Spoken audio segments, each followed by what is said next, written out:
Rush freeze.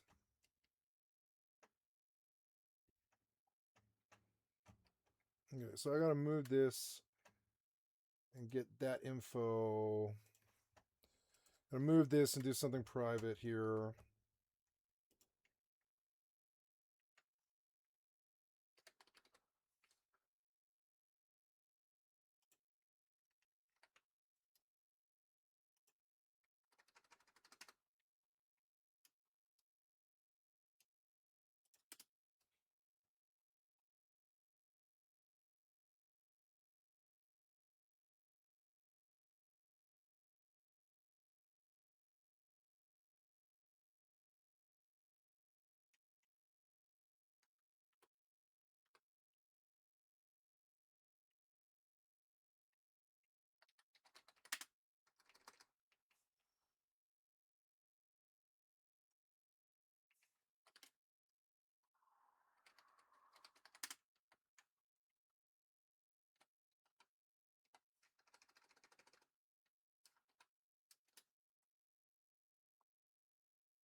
Okay, we're all set.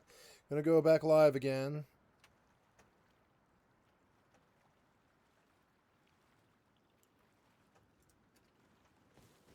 Very good.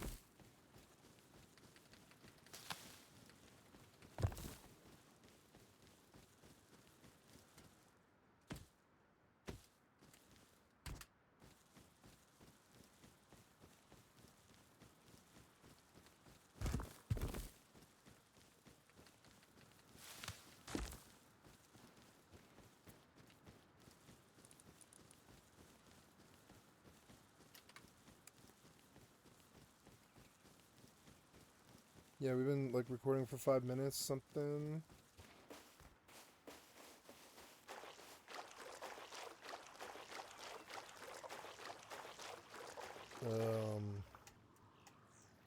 Oh wow, this is a really small island. Why is this island so small? Why is this island so small?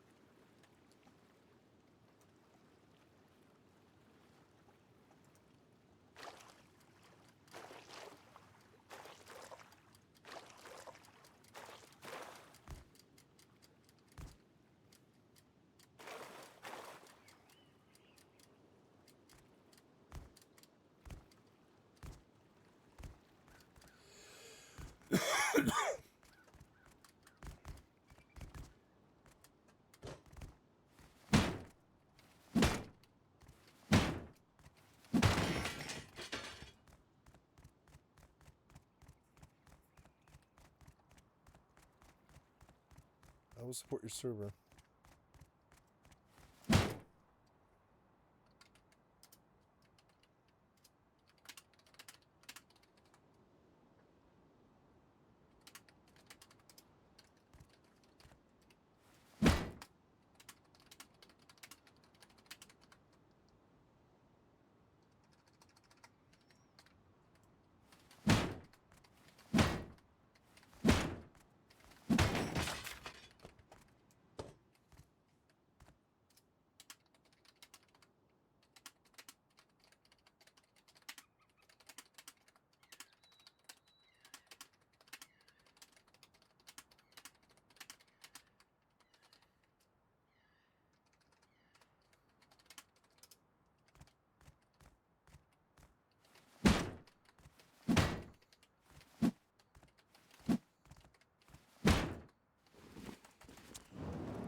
It's a small island, but I like it.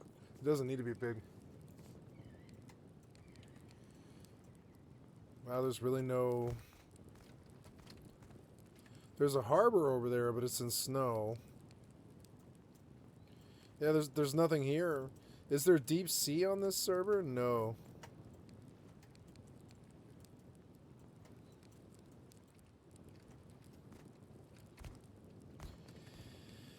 They want a really small map, which actually I don't mind.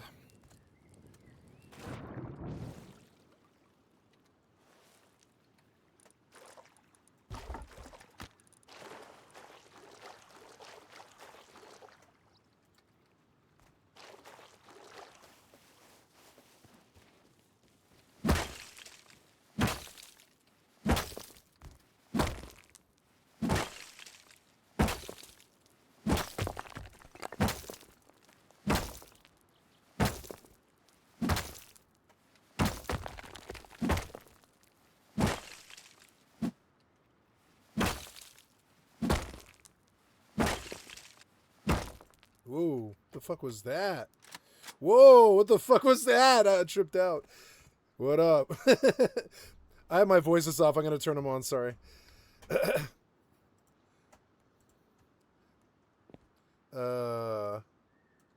Hey, what's up, guys? Who's Agent 47? Is that who do I know this person? Hi, I'm Skycat if I've not met you. What I met? No, I never met you before. Word, I'm an old friend of Tay's, been playing with him for years.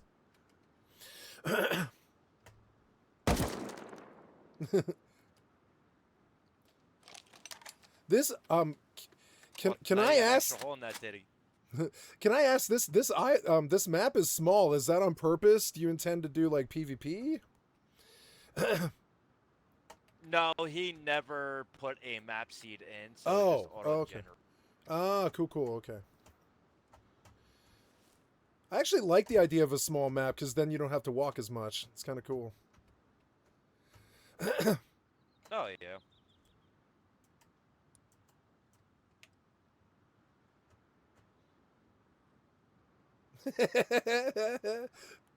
I'm an Asian guy now. I used to look like Giovanni Ribisi, but now I'm an Asian guy, and Tay's a fucking trip. Tay's like a bald woman now. You're a bald woman, Tay? That's what they gave you? Oh my god. What? What do you look like under that suit? What's your character model now? You are a bald woman. You look like Lucky, Tay. You got Lucky's role. You're both bald women. How did that happen? I'm sorry. I'm a bit drunk. My character's like a fucking transvestite here. Yeah, like what happened here? You guys are bald women. It's like a bald woman brigade. Like Lucky hated this. Do you remember Lucky, Tay? Like Lucky hated her bald character. She hated this character model. She genuinely hated it with all her heart and soul. It's funny that you guys both pulled the same one. That's insane. Cancer Research UK plushie.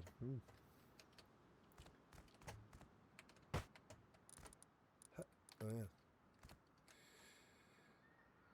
Well, I guess I'll go play the game. It's good to meet you guys. I'll add you to friends here.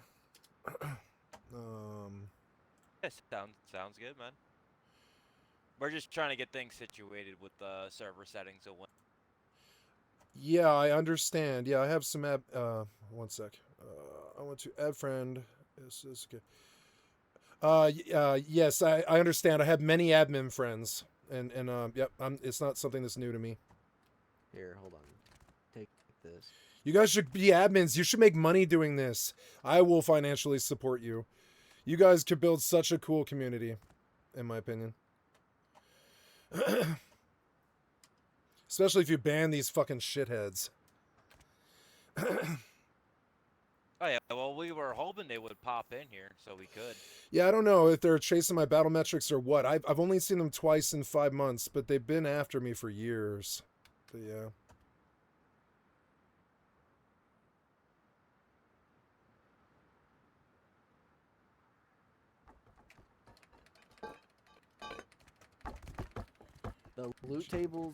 The loot tables and everything are not fully set up. So Okay. loot tables are gonna be vanilla. Okay. The server is technically vanilla right now, just because we're trying to mess. I've never seen the birth of a server. This is cool. Thank you for including me. Fucking sweet. But yeah, shit will start changing. But just go from there. If they pop in, just let me know. This server, nobody can look this server up. You have to have the ID to get the. Oh, ID, good. That's like, helpful. Yeah. server map to get into this server. I just want a It's home. not I on want the some actual, place like, where, Rust. you know, they get bounced, so I can just build somewhere. I'll make a boat. Yeah. Yeah. Yeah. No, you're good. They shouldn't be able to get. Ways you have to. I have to basically like, tell you what to type in to get in here. Yeah. I'm live now, just so you guys know. I didn't let them dox me. I've got a 30-minute delay, but they did dox me tonight, and so I'm back up now though, and it'll go live here in like 20 minutes, something like that.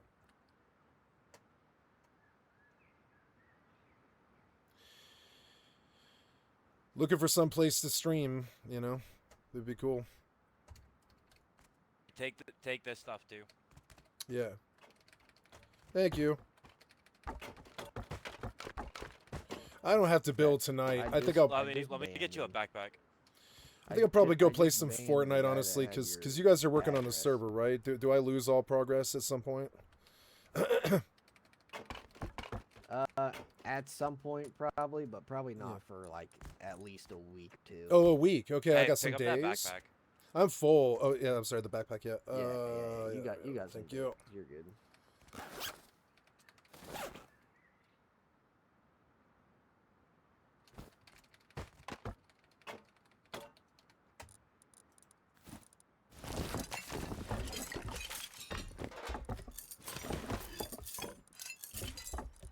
Okay, full inventory.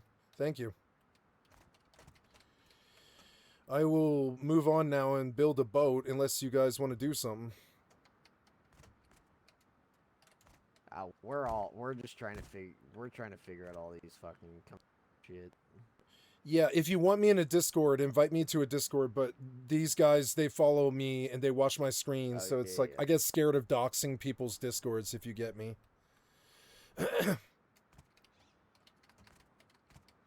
So I'm always down to come chill with you guys, but any Discord that I join, I gotta be very careful about. Yeah, all right.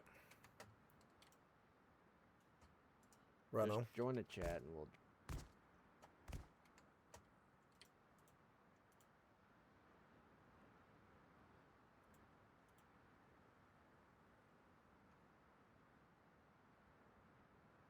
Three X's and max 5.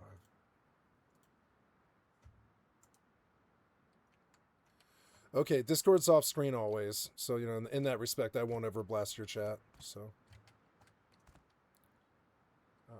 Chat.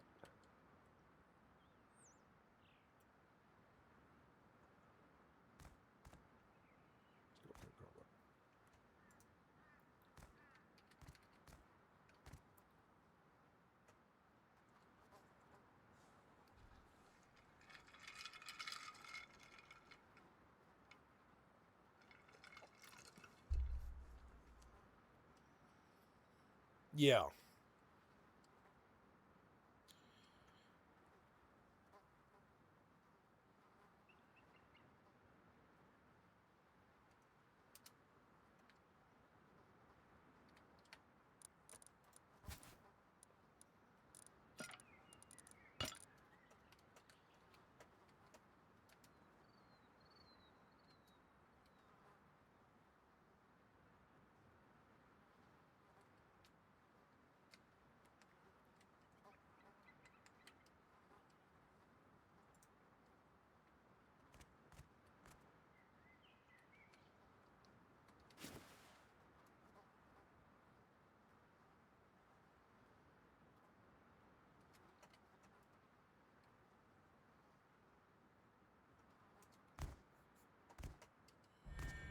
This is a trip. Thank you, Tay. I appreciate getting some help with these fucking guys. It's been years.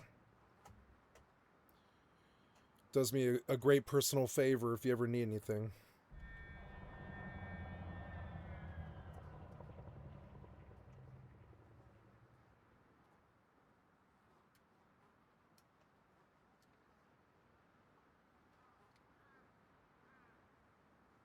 Gonna log here, I think, but I'm on all day tomorrow, buddy. You have a good night, huh?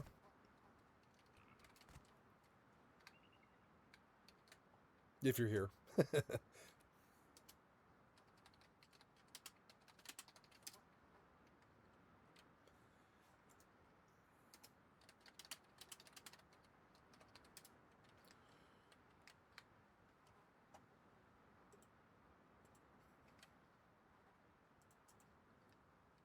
Okay, it was a good Rust session. Real good.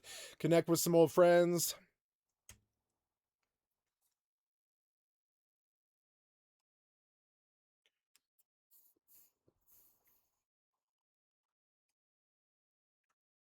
Getting some help with these pieces of shit. It's fun. I had to drop half an hour of a stream, though. But it's all good. Nothing too bad.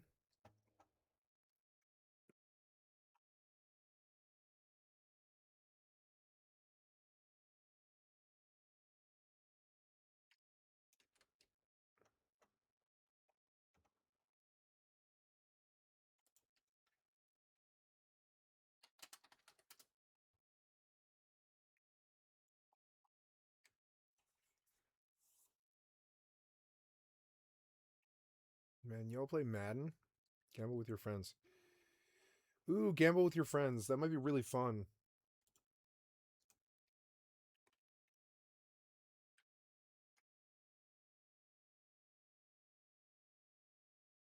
Yo, boy, Nuggets. I will go on some Fortnite while I'm not too drunk. It's 11 o'clock. I'm getting towards the end here. I'm fucking tired and I'm old. I'm like tired and old. Like my mother or whatever. I'm like getting tired and old and I'm just like, fuck it.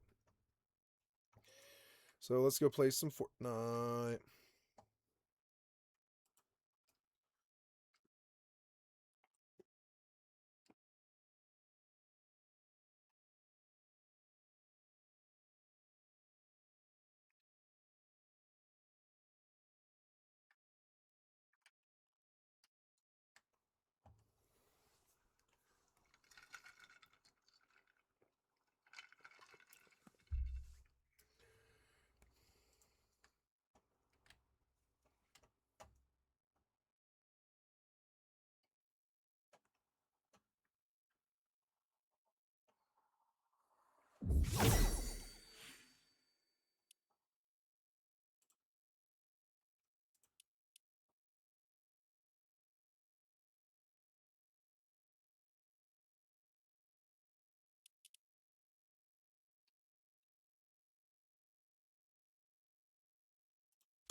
Ooh, I'm gonna go play some Fortnite. It's gonna be fun.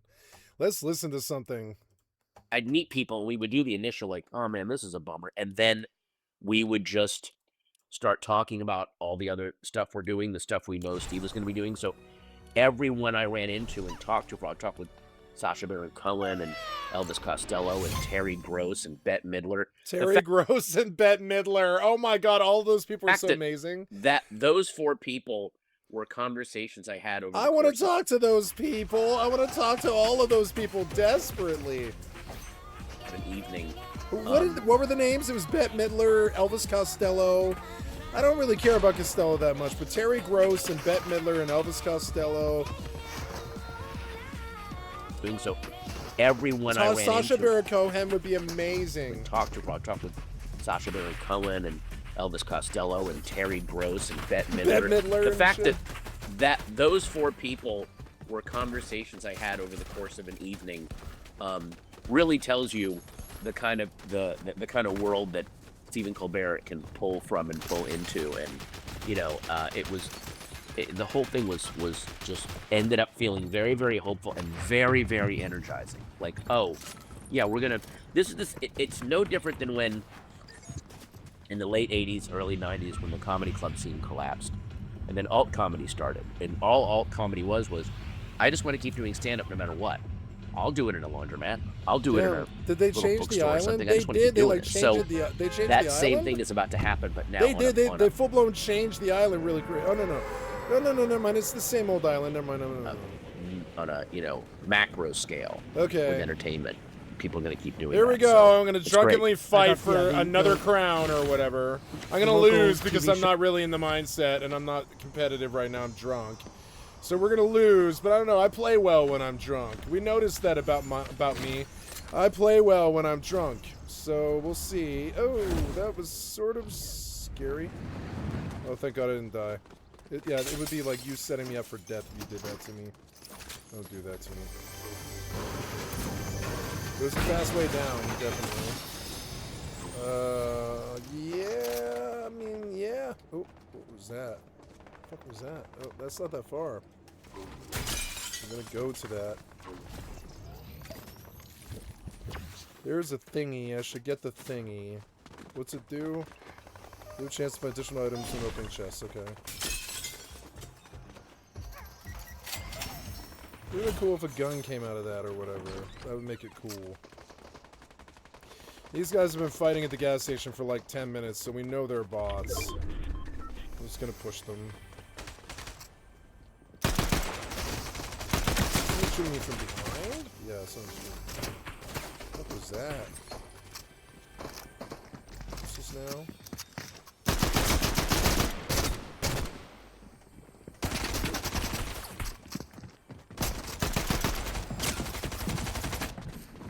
None of these guys have hit me. I don't know why. That guy got killed. Was it him that killed him? I don't think so, right? The other guy's still here.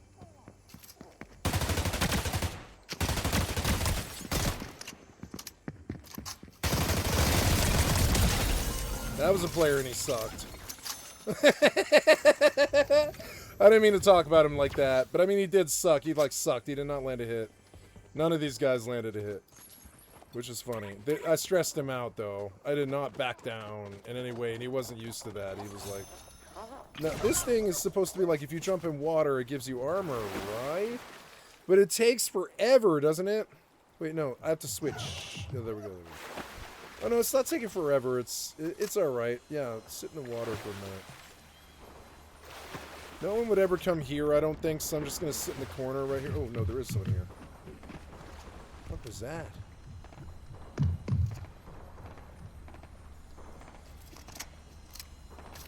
He knows I'm here. I need an angle on him. Up there. This way. This guy knows I'm here.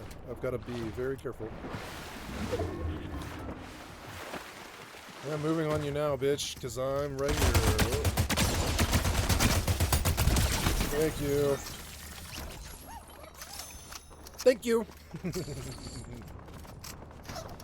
That idiot bot has been firing for 5 minutes and cannot hit the side of a wall. I want to go kill him because it's just like a free kill, but I don't know. I also have to pee and mix a drink? No, I don't have to mix a drink. I already did the drink.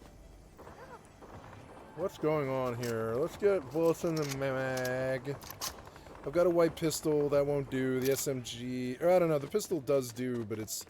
Like, honestly, that would be better. Yeah, that's better than that. And then... This guy might be showing up here now. We don't really know. Kind of sounds like he wants to. Like he's going to come here. Yeah. So I'm just going to kind of watch that. But I need ammo. And... But I could engage this guy, I suppose. I don't really see him. I think I'd probably get this guy. I really shouldn't engage this late in the match like this. It's halfway down, and any risk really is unnecessary. Oh, yep. Oh, yep, he's right here. He doesn't see me. Sorry. I was just more ready for it than you were. I did trick you out and I fucked you. I'm sorry about that, buddy. Sorry. I didn't even get hurt that bad. So this is the water armor, so I'm gonna go back to the water. I'm gonna shockwave to water. Maybe a chest for like ammo. Yeah, like ammo. Ooh, there's a car. I want that car. Sit in the water. I should go pee, but I can probably make it to the end of the match. Oh, there's a guy. I don't think he sees me.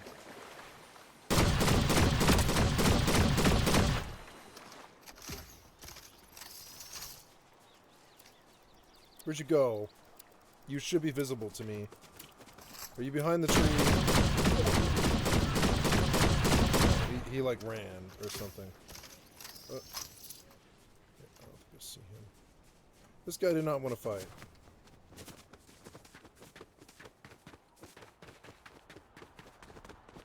He like declined. He was like, nah, peace. Smart move. For him.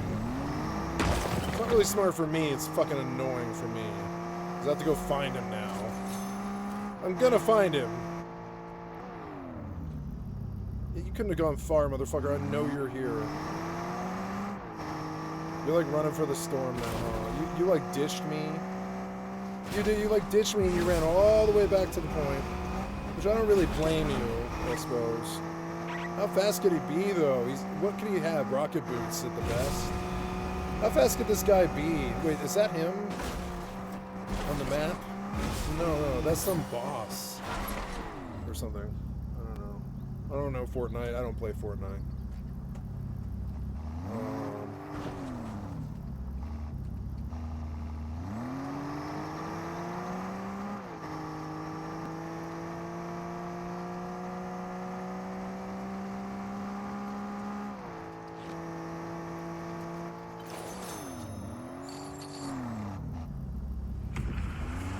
What was that? Oh no.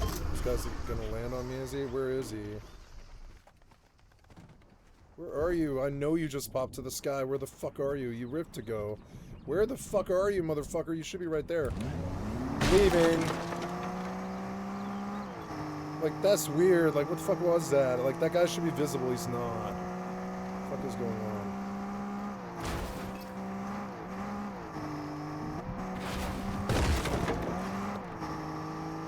That guy should have been visible. He ripped to go right above me. Where the fuck did he go? Like, where the fuck did that guy go? Like, there's these weird reindeer games of, like, stealth or whatever they're running. I don't really know what they're doing. What was that? I heard him again. That's him. He's in there. He wants me to come in there. He's in there and he wants me to die. I don't think I want to indulge him.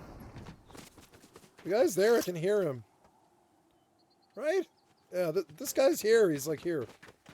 Why am I going in here? I shouldn't go in here. Oh, there's a rift to go. I'll take that over these bandages. Yeah, definitely.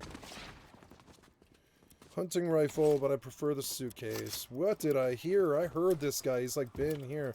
I heard this guy make noise. He's here. I don't want to find him. What was that? Oh, rift to go in the sky.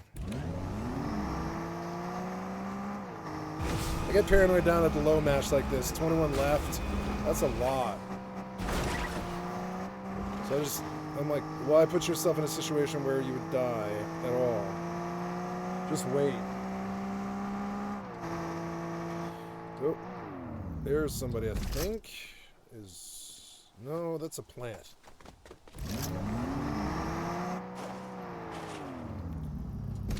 Alright. I think the bush is safe for a while, for a good sit. Sit here for a good sit. Oh, my cat. Yeah, I have not brought my cat in.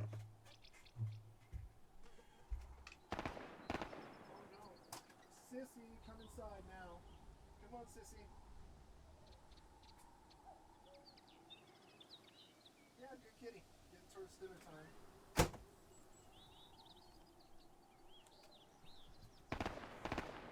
Sorry, kitty. I got contact.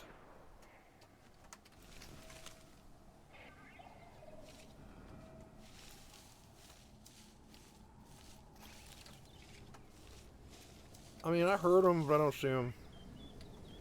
Ah, that's where he is. Why light yourself up like that? He wants people to come. I'm not interested.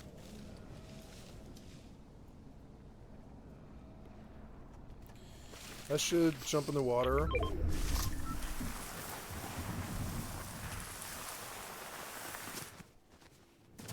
Oh wait, that's more convenient.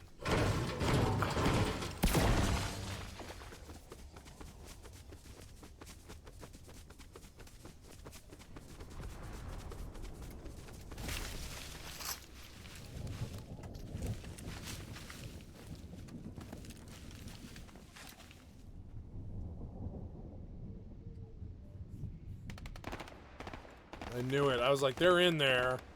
Somebody's here. I knew he was here. I knew he was here.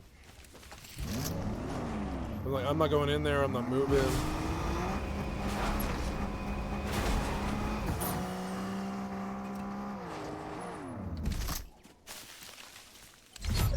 Is he in the bush? He could be.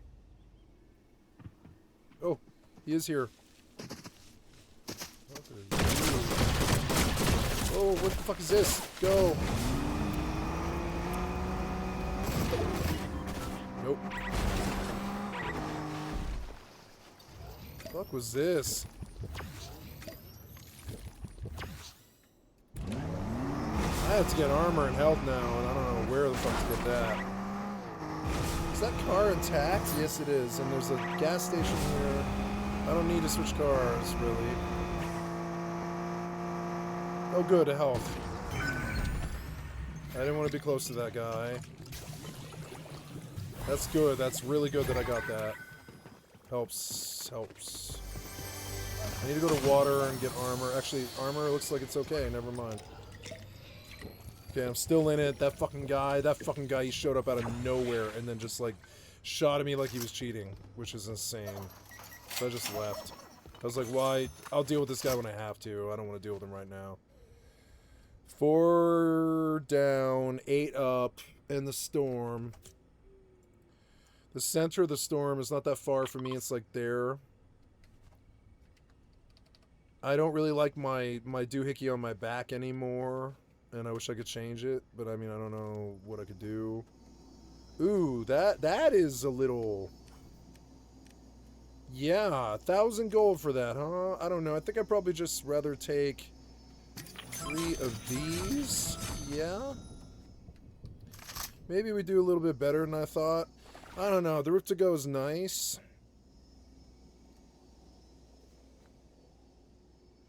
But, yeah, the Rift to Go will get me out of a problem more than the small shield potions will. Here is an incoming guy. I don't know if you saw me or what.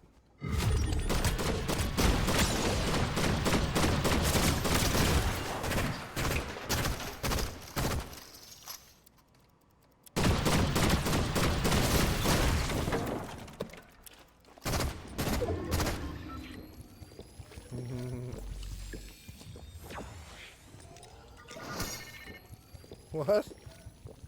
Why?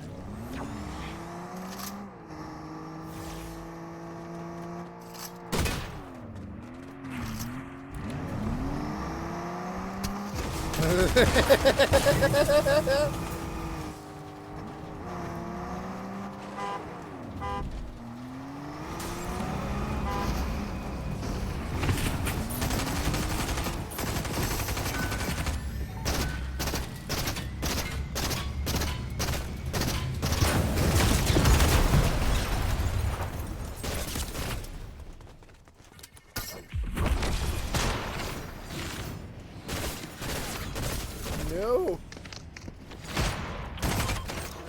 Oh! Number 5. I knew I was gonna lose. I'm drunk and I'm tired. I'm gonna go piss. I have to piss so bad.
enjoyed the dark and the quiet. It's a good summer day. It's a good summer day. It's not too hot anymore. Hi, kitty. I love you. Okay, fifth place. I'm not sad. I mean, this guy, he was an asshole. He pushed me so fucking hard, and I'm just like, I don't know. Like, look at him. He just jumps out of cars and just shotguns you point blank. Fucking asshole. And that guy's out. Because this guy's a shithead. Look at, like, this guy was a shithead. He's such an idiot. Why did I come against this guy? I don't play this game. Curry for life. What? Alright, kitty. You want to get some lap?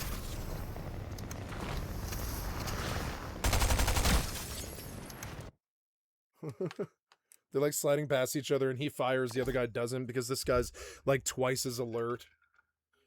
And like spun up and trying to win. It's insane.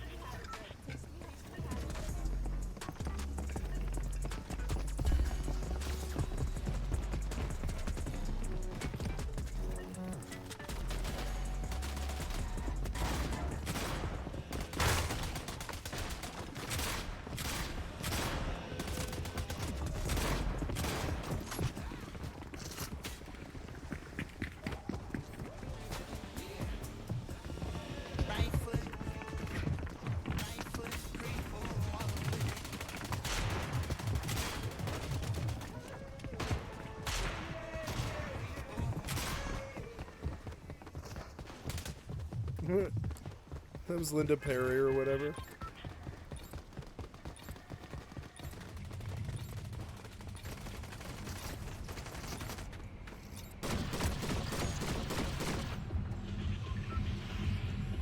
Okay, playing some Fortnite. I don't have to piss as bad, so I'm able to focus a little bit more. Let's see if we can do a little bit better than top 5. I mean, not top 5, but 5th place, excuse me.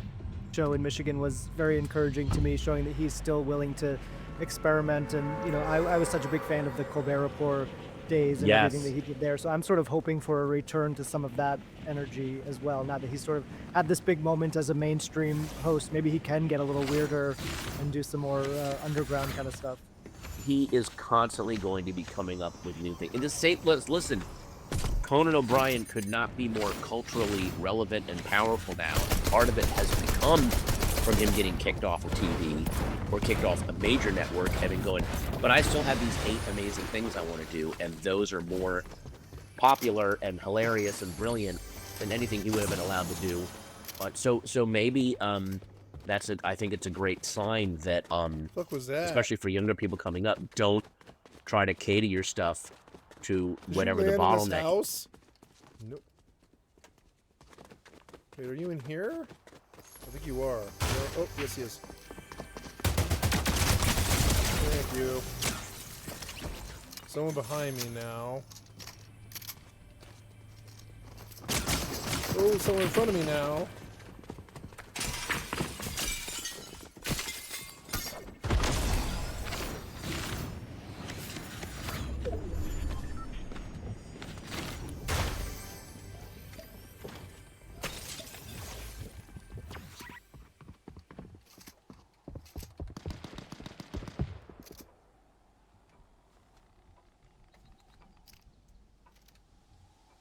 Fucking idiot.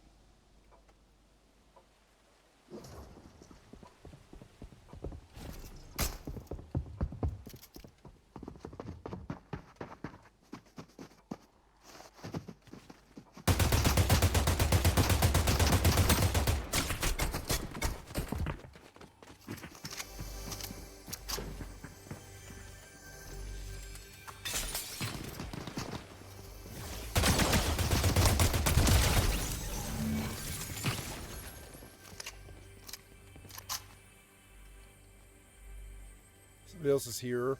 I like these little reindeer games they play. I like killing them and taking advantage of them here. They just stand out in front of me. I don't know why. They feel like they can win this game, but they can't. Because they don't really have the advantage. They need full health and better weapon than what they have. And I know it too, so I just fight them. He's here, he's avoiding me. Fucking asshole. Get me out of here, but first armor. Very good though. It's good that I'm full. I like that weapon. I'm gonna take it. I'm gonna take this thing and switch out for the other one. Oh god, was that him? I thought somebody was pushing me. No, no, it's not him. He's here. There's a guy here. I don't know where the fuck he is. But I think he's close. Oh. I don't know. It's kind of sus. I want to climb this roof, I think. See where the items are. See if I can get a better view of this whole area.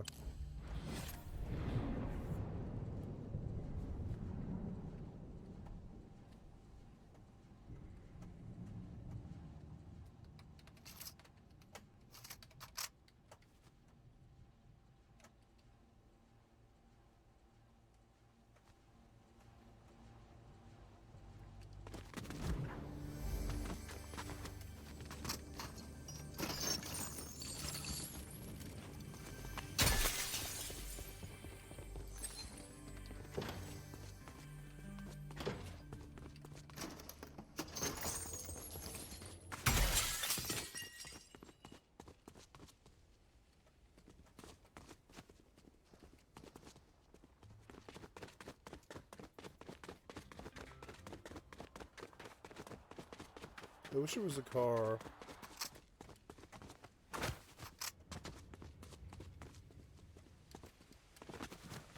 Oh, there's somebody. I don't think he sees me yet. I lagged out.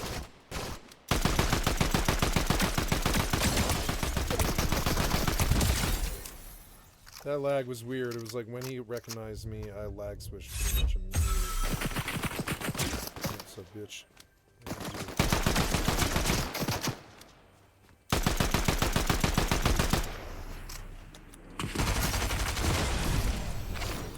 Bye.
Dick.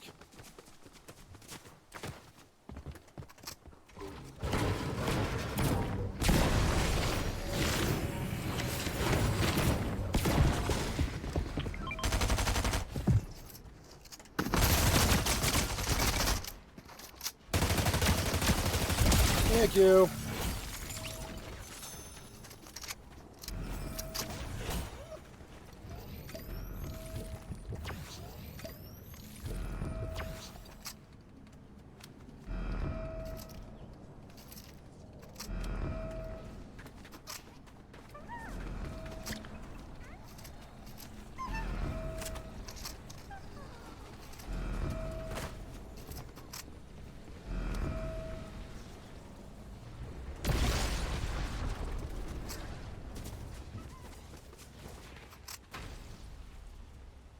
Fuck was that? Did he land on me? I didn't see any indication of that.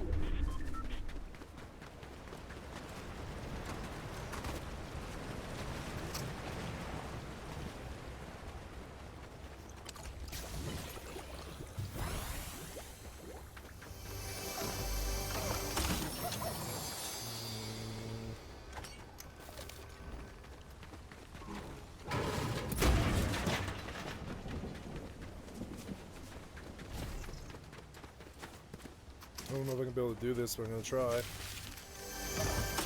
4 down, 24 up. I got back to full health, which is good.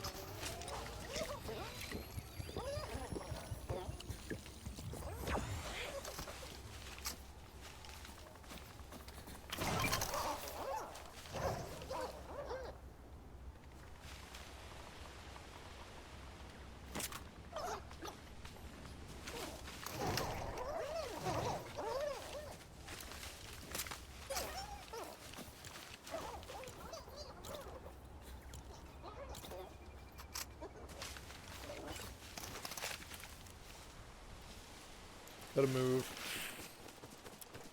That's just shockwave, but I kind of need it to get out of a situation, not get into one. Oh, there's somebody.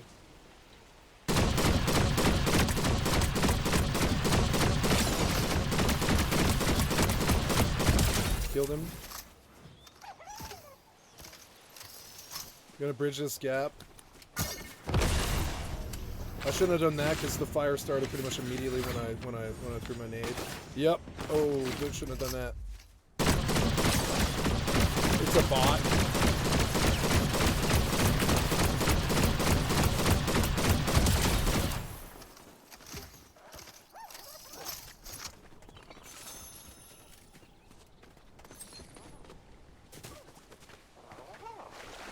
I need his stuff. I need his stuff. No, this isn't good. I want that there. I want that there.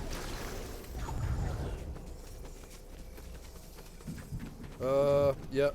Good enough. Okay. 6 down, 11 up. Almost in the top 10.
I'd rather take the armor than those EMPs.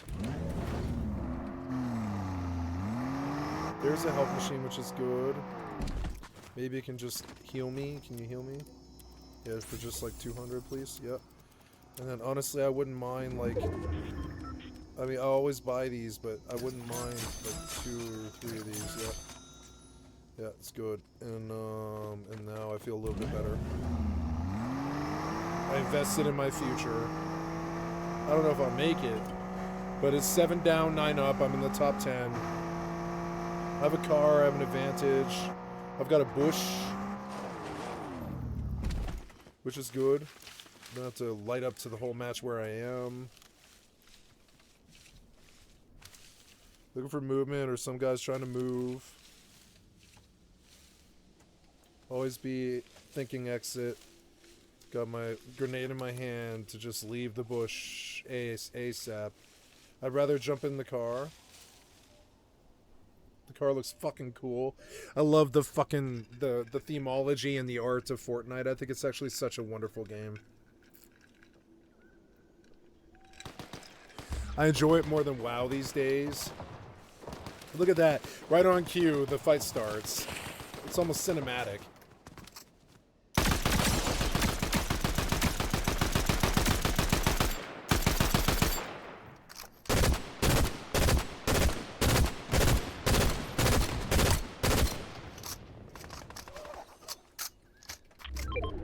Guy's dead. I'm out of ammo with that gun, which really isn't good.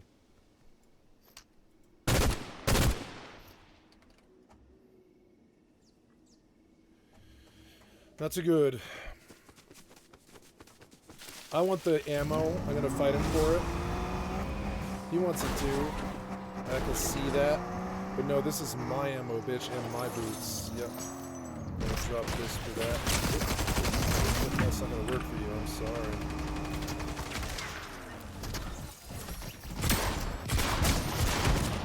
the fuck was that? Oh, okay. Yeah, let's go. Oh, yeah, you want to fight like this, do you? Okay. Oh, what was this? I shot him. Oh, he had a fucking shotgun. Damn, I didn't play him with that. Number 6, I did a little bit worse this time. He was a good fight. I did not expect that. I should have just jumped in the car. Fucking stupid. I should have blasted and jumped in the car. I'm learning.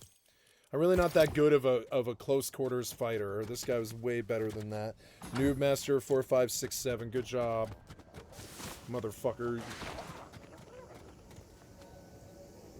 Good fight. Good fight. I don't mind top 10. Top 10's good. I noticed that I've started pretty much clocking top 10 because I'm just patient. And then when the fight happens, I learn. And I learn from it. Maybe I'll play some peaceful... or I'll play this. And make them come to you. Mm-hmm. They People are close the always gap gonna so come to quickly. Stephen They Colbert just and want to be Project. aggro all the time. Always. I hate it. Yeah. I hate the way You know, they having play. watched, I think we talked right around when the Kimmel stuff was going down, and now everything that's happened with Colbert. What do you think are the lessons to be learned as a comedian who does speak politically, as a comedian who wants to speak out, from how everything went down with Kimmel, everything went down with Colbert? What are the lessons of dealing with that in this, Trump second term? Well, you can't. I mean, it's the most obvious lesson is if you kowtow to Trump, he hates you. Yep. If you don't kowtow to him, Yep. he might still hate you, but he'll respect you, and other people will respect you, and you will have a career going forward. If you kowtow to him, and think of all of the entertainers that have kowtowed to him, and have any of them benefited from that? Has there been any benefit? Does Trump have anyone's back in the when the chips are down? Does he have anyone's back? He has no one's back. No one. And he has said that. He's openly said that. I don't care about the Americans' economic thing. Adequately, he just, in a way, you could argue he's honest on a horror scale of honesty. He truly is what he is. Yeah. In a very messy way. Maybe that's the ultimate appeal. Is that people get lied to so often in their lives by institutions, by everyone. There is a weirdly refreshing thing. I think it's why people follow him. His followers won't abandon him. Is even if what he's saying is horrible, and even if what he's saying is detrimental to you, it is he is saying how he feels, and people get thirsty for that. They just, would somebody be honest with me, even if it costs them? And he's this fantasy of, I can be honest with people and it will cost them and they still won't turn on me, which very few people have in life. So, there's that is an appealing thing that we have to look at. Mm-hmm. So, there is something to be said to, wow, he doesn't care if he loses followers or respectability by just dropping the truth. Like, okay. Because he has money. So I'll always keep doing that. care. I mean, yeah, he doesn't ever need to care. He's got so much money that he'll never care. I don't really,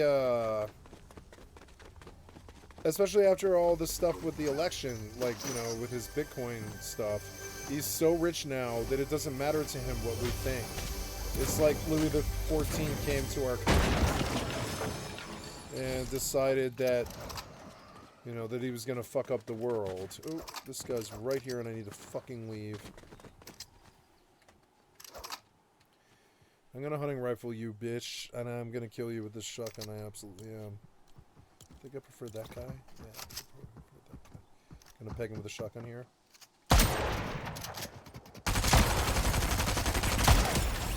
Sorry, Reaper XG4 idiot, or whatever. Maybe he was a bot. He might be a bot. Probably a bot. So, I need a large potion. I don't have one. Maybe I go down into the ground.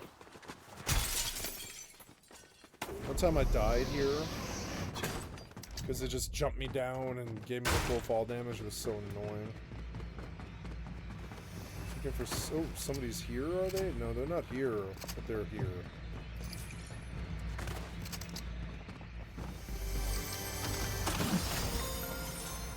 Shrub bomb. Shrub bomb. I like shrub bomb.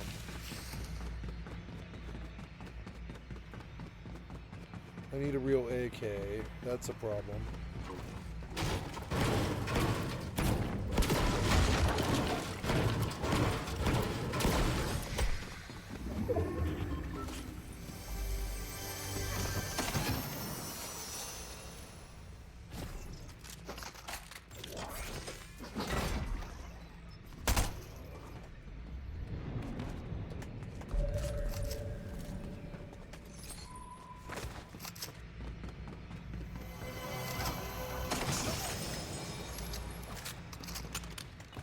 That's a Rift to Go, and I could use it to leave this place, and I probably will.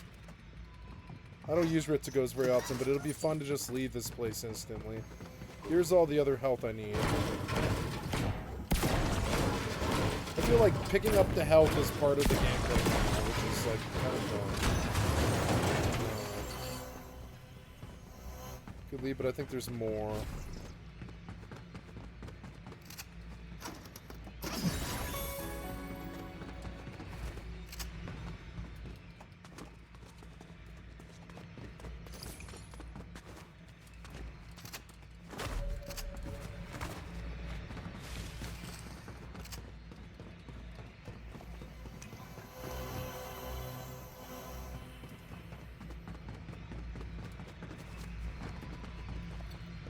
Okay, here we go.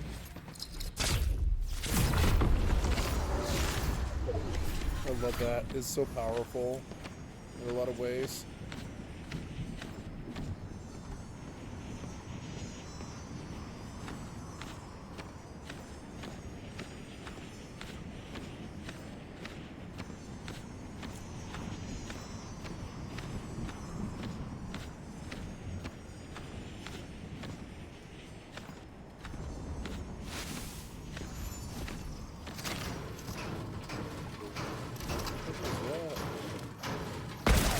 $237, I'm sorry. Why were you wailing on the wall? Because you're a bot, and you died instantly. I don't know, I think I want SMG in the 1 slot, and shotgun in the 3 slot, and then all those other things. Maybe a hunting rifle is better, but I don't know. Like, I don't know, I hit him for a lot. I hit that guy for a lot.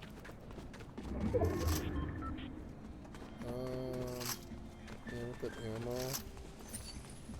I have good guns and I'm ready to fight. Could use better armor.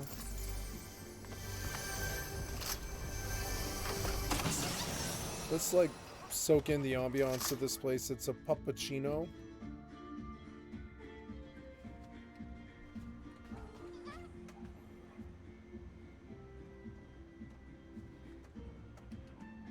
Oh, somebody's here. You can see me somehow.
Maybe missed all that.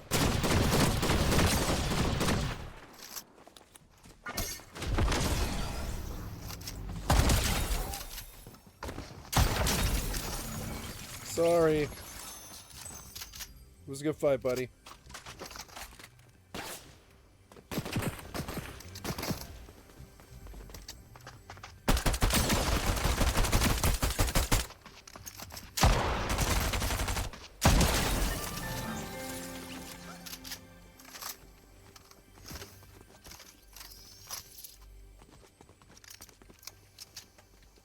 I killed everyone here. I might win this match because I think all the really bad guys are dead now. Not all, but there's probably 1 or 2 left, but those guys might sort out. They might actually sort out. We'll see. They might sort themselves out and die. Oh. Is that a player? No, it's not. No, it's not.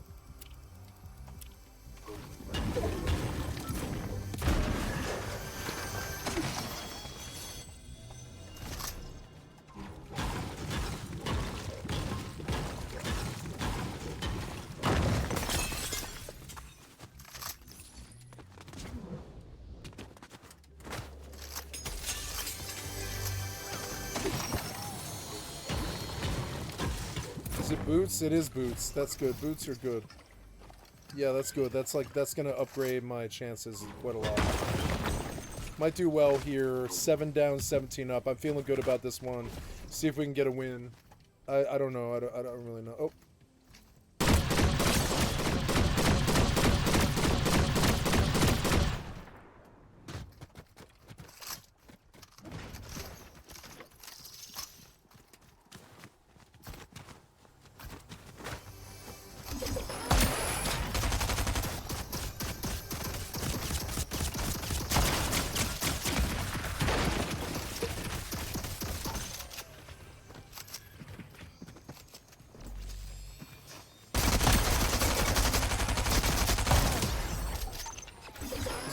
Guy like this I killed. That's the other bad.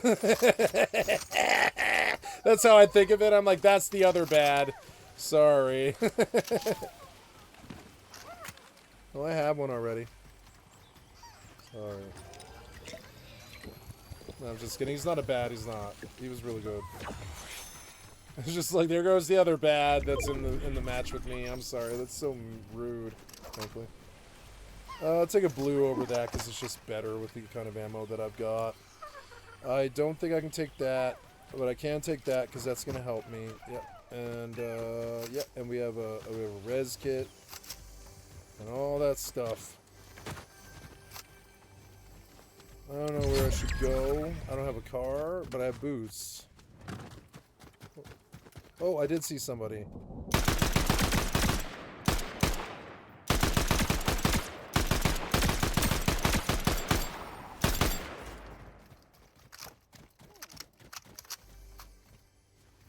Take me to him.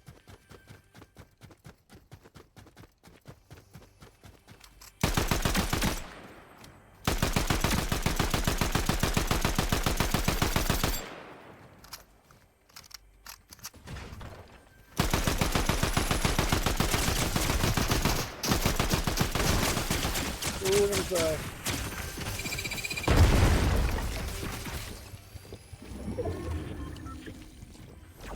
Looking annoying.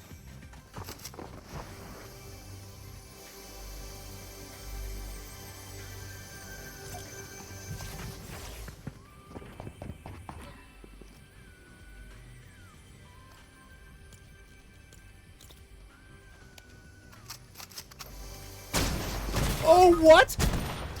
How did this guy find me? What? Me. He was on top of me. I But didn't then hear there's him at benefits to it, all. So, Yeah. What do you feel like it's cost you? Top 10. just aggravation. He was invisible.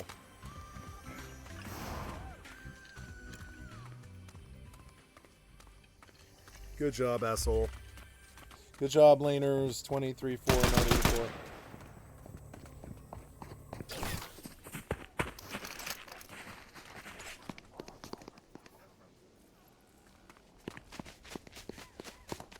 How did you materialize on top of me? What the fuck was that? Some trick with the fucking items. Why? Oh, well, I'm still doing well. Fuck it. I'll just keep fighting these people. Fucking annoying. Oh no, what did I do with my pen? There it is. Online, you know, comments and people and there's just you know, there's a psychic annoyance to it, but after a while you go, yeah, okay, that's fine. I know you've talked about Bill Maher as sort of an opposite example of a Colbert or a Kimmel who, doesn't, who has tried to make friends with Trump, and as you said, that does not actually earn the respect that maybe he expected. Trump goes after him just the same. Let me put it this way. Bill Maher, I think with probably some pretty noble intentions, was like, I'm going to try to reach out and build a bridge to this guy. And what he doesn't understand is that, now I think he does understand, Donald Trump was raised like an abused shelter animal.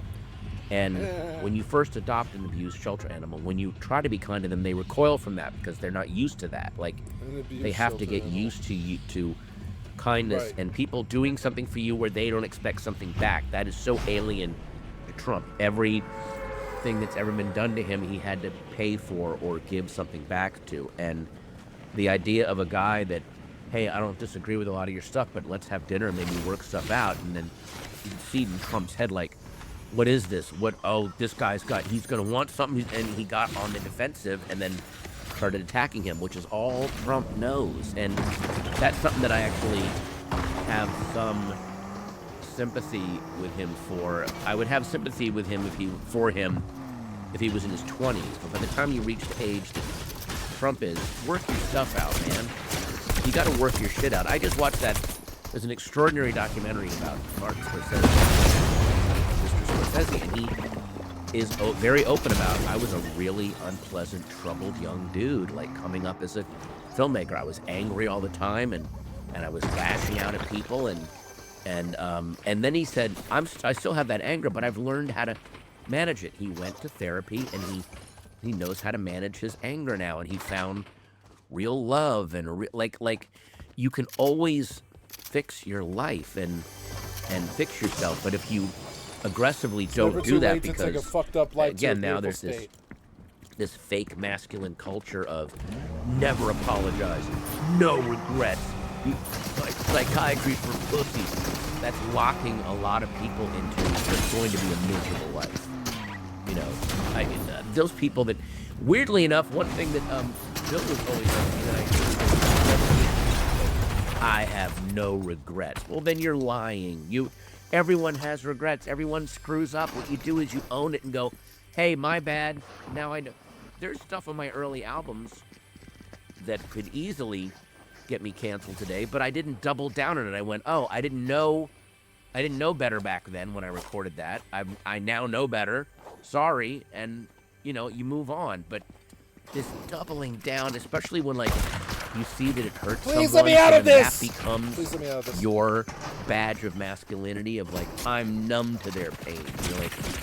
That's just psychopathic behavior, and it's also cool. It does kind of relate to the other big comedy story that I wanted to ask you about, which is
the roast of Kevin Hart and all of the discussion and backlash around that.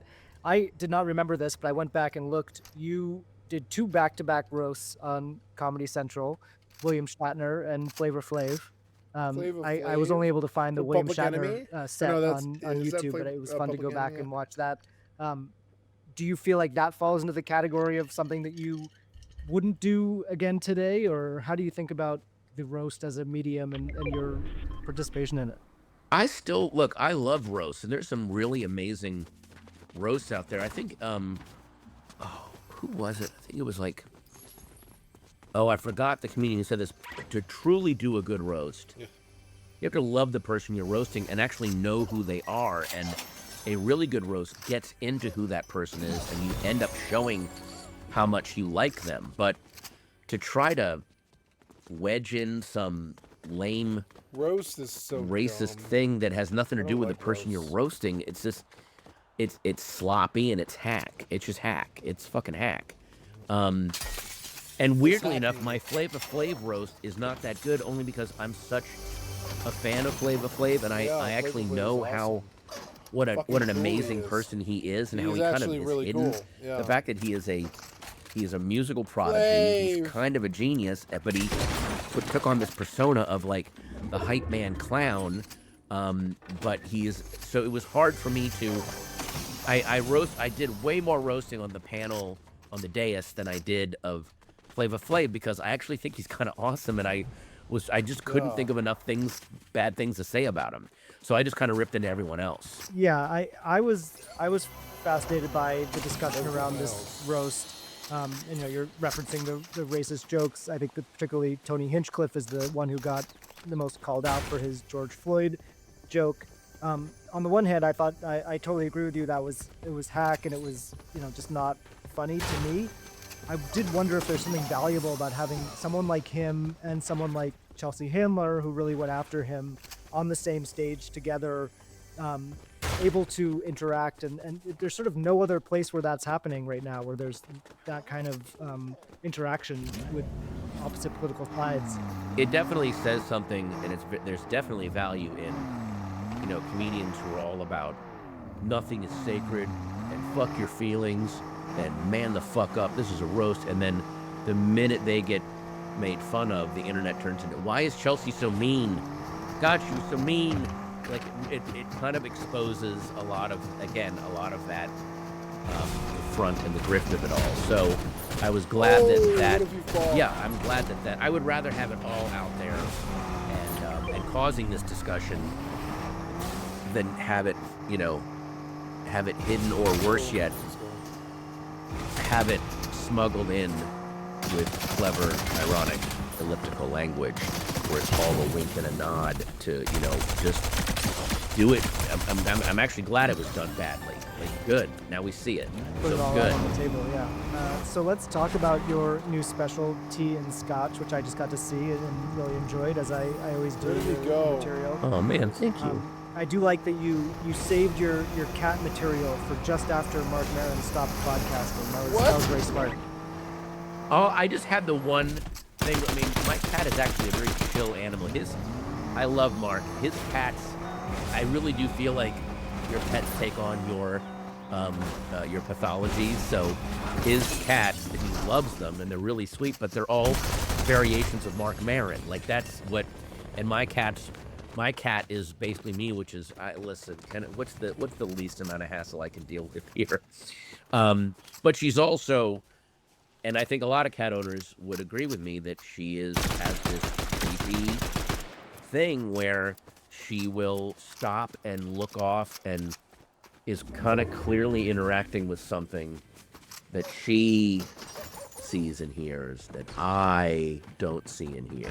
And it is when it happens, and it doesn't happen often, but it happens enough where I'm like, okay, I've never had a ghostly or paranormal experience, but I'm hanging out with something that's on a vibration where they are picking this stuff up, so I gotta live with that. It's very strange.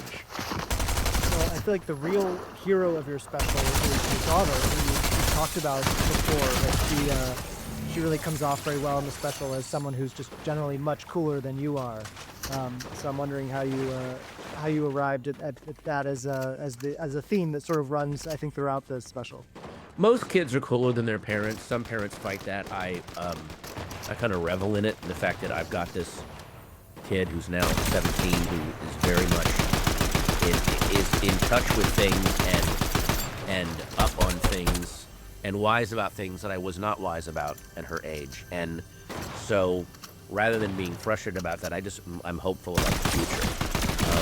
It's very encouraging to see my daughter and her cohort and kids her age. It's not that they, obviously there's been homophobes and racists and kind of backward revanchist people out there, but from what I've seen, there's going to be a very quiet but seismic change when all of these people are out in the world and actually running things. They don't care about gay, straight, bi, trans. Like, it isn't even a thing with them. Like someone can be. So is your friend gay? He's dating a guy. Well, he's dating a guy now. He dated a girl last year. I don't know. Like, they don't think that that's a thing. They don't think of it. Like, we were raised to. Even when we were raised with tolerance, it was tolerance, but putting people in a category and then tolerating them once you had them in that category, and the categories are vanishing. That's going to be the next big shakeup. Is there's just going to be no categories, and the people that have been profiting off of and gaining power off of playing these categories off each other, and suddenly there's no category, and that's going to that's really going to be a shakeup when people are like, I don't like the idea of having a gay and lesbian group in high school. That's going to seem weird. Like, why? Who cares? Just be what that Do you have an asthmatic club in the like? It doesn't fucking matter. Who cares? So that's going to be a really big shakeup that I don't think people see coming, and it's going to be great when it happens. Like, whatever. I don't care. I don't care. Like, and that'll even be extended to, I think, in a really creepy way. This is what's really going to shake people up, is that might even get extended to people who are homophobes and who, like, I think that homosexuality. That's great, dude. We're going to see this movie. You want to come? Or like they just no one's gonna care. Like, that's fine. Whatever you want. But don't you understand? Like, but I feel this way. That's great. I accept it. Fine. Whatever. It doesn't matter. It doesn't matter. Watching you on your last appearance on Colbert, which I think was just about a month ago or so, I was surprised to learn that your daughter is old enough to have found you in the Epstein files, which was something you talked to him about. I was like, isn't she still a little kid? But no, she's, you said she's 17 now, but she actually found, she searched you in the Epstein files and found you there. Is that what happened? She and her friends were sitting around with the Department of Justice website. There's like a search bar, and you can type in names. They were typing in names, and then one of her friends said, she called me and told me all this. One of her friends said, type your dad's name in, see if your dad's name shows up. And my name showed up. And the reason it showed up is he sent you a present. Epstein, well, I call him Jeffrey. We all call him Jeffrey.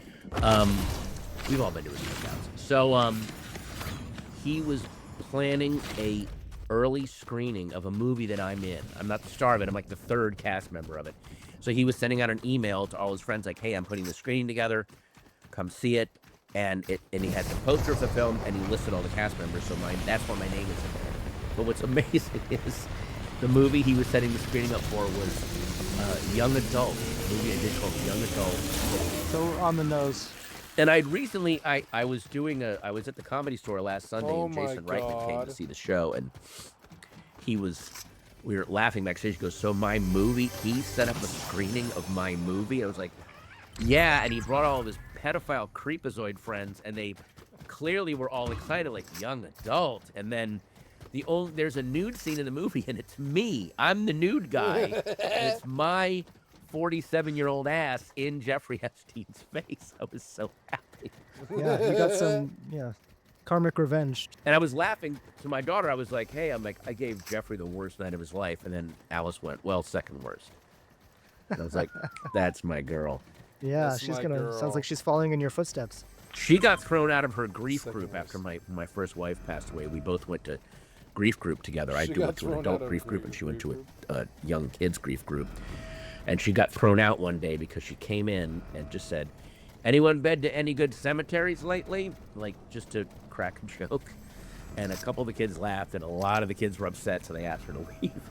And I was like, part of me was like, yeah, that was maybe not appropriate, but inside I'm like, yes, fuck, that's awesome. Like, I was so proud of her. So Yeah, well, I think you've always been so good at finding, comedy in the darkest moments. I remember, talking to you about the special of, that dealt with the huge tragedy of losing your wife, which I think is now just about 10 years ago. it was 10 years ago. 10 years ago last month.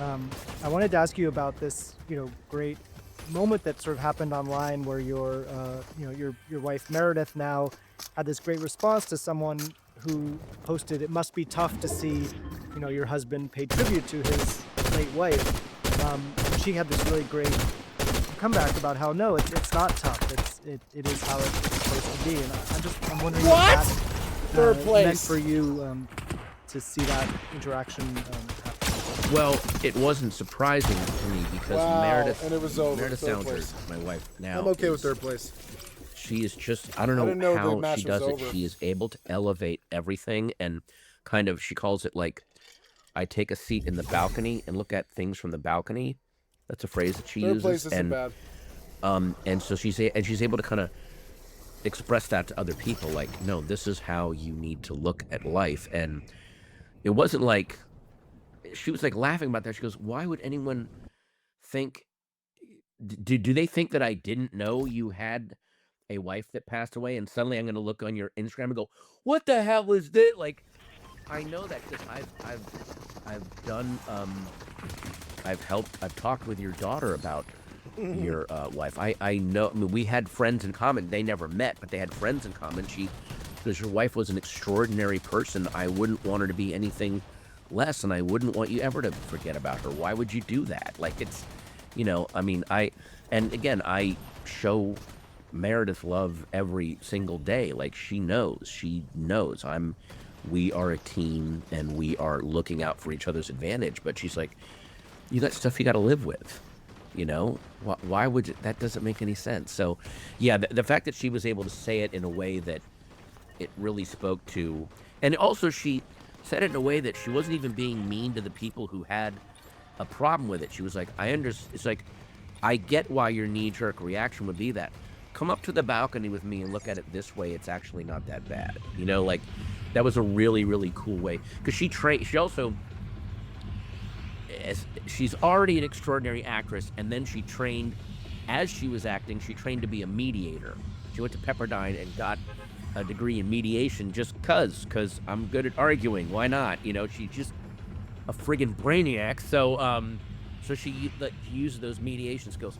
Come up to the balcony with me. Let's look at things. Come up to the balcony and elevate. She's all about, can we just elevate everything, please? Let's just elevate things. Yeah, that's beautiful. So that was really amazing. So we've been talking about some dark stuff. So I want to lighten things up with a sort of some career retrospective questions. So I want to ask first, when you look back, is there a role that got away, something you auditioned for that you really wanted but didn't get, and that you still kind of think about? No, and I'll tell you why. Because every role I haven't gotten, the person that I saw that got it was so amazing, and that's why that thing worked. Like, I'm lucky that I didn't get it. If I didn't get it, it meant I wasn't right for it. And I really, really subscribe. There's a great thing Charlton Heston said when they were asking him about, like, you turned down Cool Hand Luke and you turned down Butch Cassidy in Butch Cassidy and the Sundance Kid. Do you regret that? And he's like, no, those movies wouldn't have worked with me. They worked because they put Paul Newman in them. I would not have been right for them, and the movies wouldn't have worked. So I dodged a bullet, and and I got to see a great movie. So, like, that is the way to go about showbiz. Now, there's some things I've turned down because of time restraints, or because of, I remember when Alice was first born, I was offered a TV show, the lead in a TV show that would have shot up in Canada, but like way not in Vancouver or Toronto, like up in the wilds of Canada.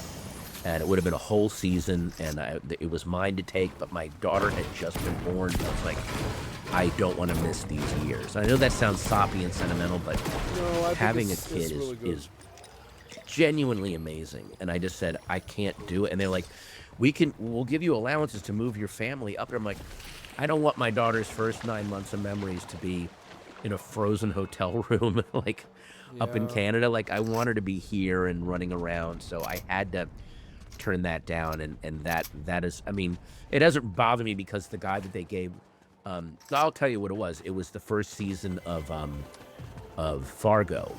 They wanted Yeah, me to Fargo. You turned down Fargo, you're an idiot. You should have taken it. And they brought, what's his name instead? do the Martin Freeman role. And Martin Freeman The Martin Freeman role. You should have taken that. You would have been much better.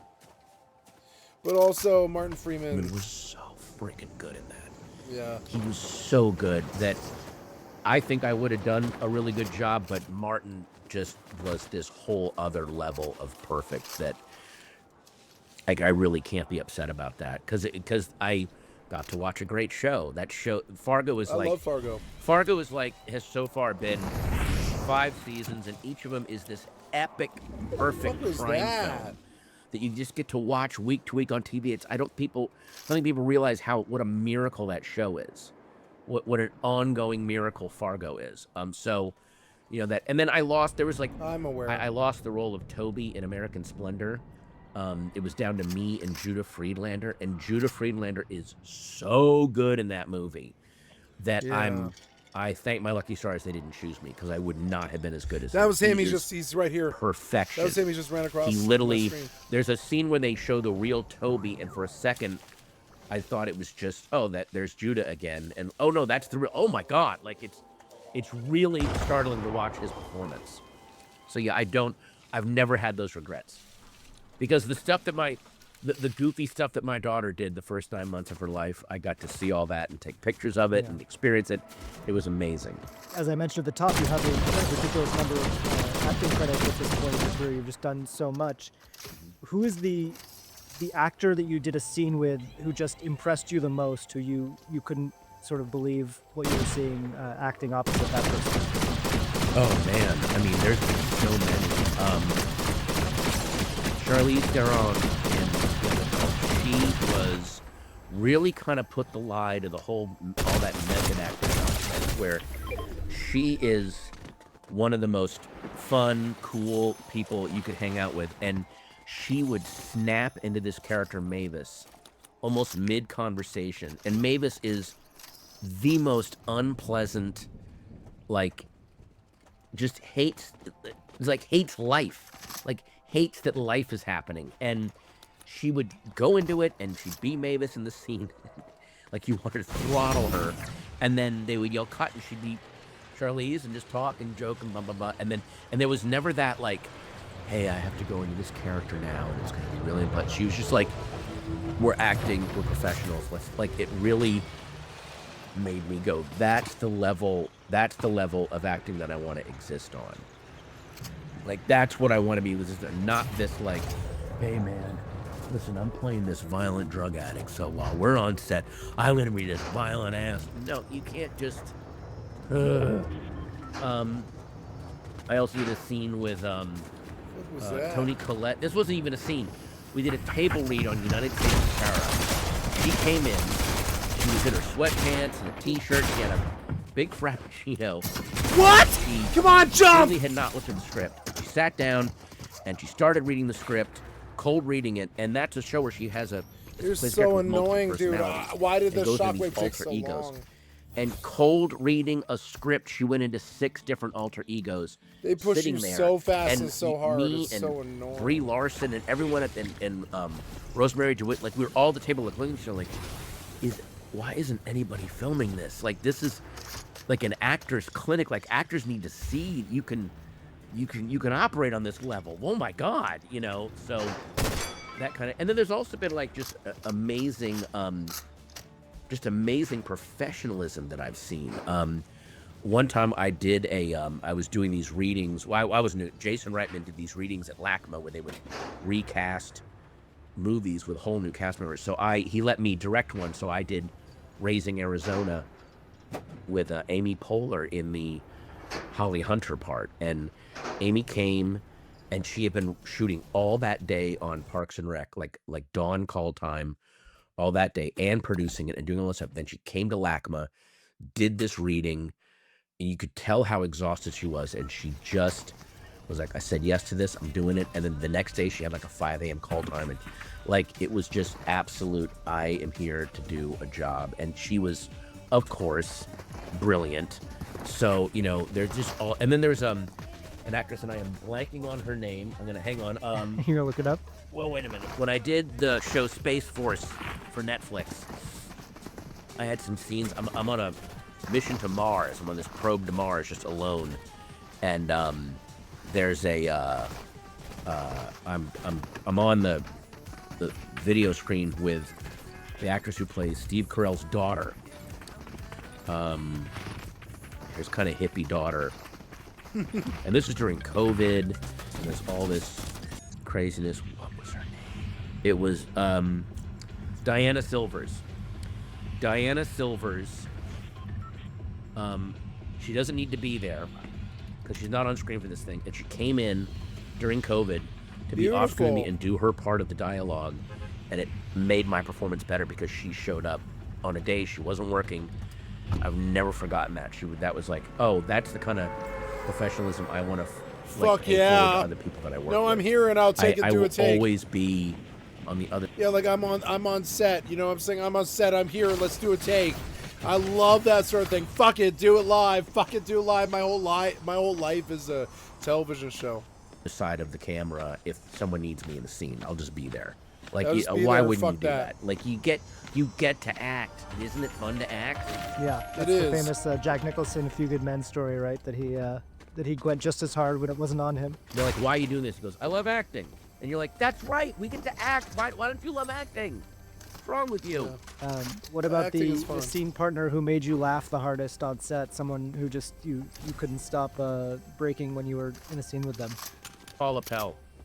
Paula Pell on AP Bio. There's a scene, but she cracked everyone up. I mean, she just, and she, I'm laughing about it right now.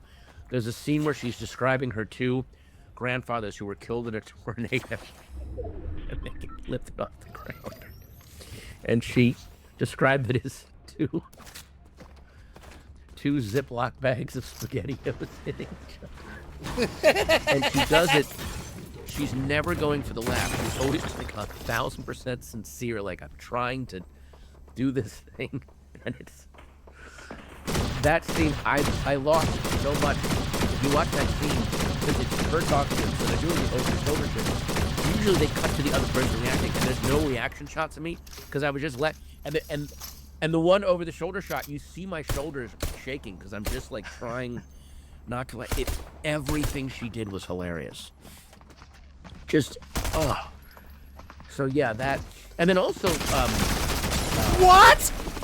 He had an getting to work assault with, rifle. Kevin James and Jerry Stiller, two sides of like, you know, Kevin James is works every scene till he figures out like all the little physical things that are gonna make it better. He can do so much stuff without talking, and then Jerry Stiller is the opposite. There's no actual working of the scene. He just comes into it like someone's dumped a thing of pots and pans down the stairs, and he just comes into the scene, and everything he says is funny to the point where sometimes some of the lines he said would get laughs that didn't need to get laughs, and it would throw the scene off. Like, he could get a laugh coming in going, hello, Douglas. Like, that would get a laugh because it was just something so odd about him. So watching those two different disciplines, like absolute Jedi letting go, and then this samurai perfection focus that just blew me away. So I feel like there are two things you get asked a lot about in interviews. One is whether there's a Ratatouille sequel, Mm-hmm. and the other is your very famous Star Wars filibuster scene from Parks and Rec. So I'm wondering if we can combine those two. Can you sort of channel the Star Wars filibuster energy to pitch a Ratatouille sequel for the world? Here's why I'm not going to do that.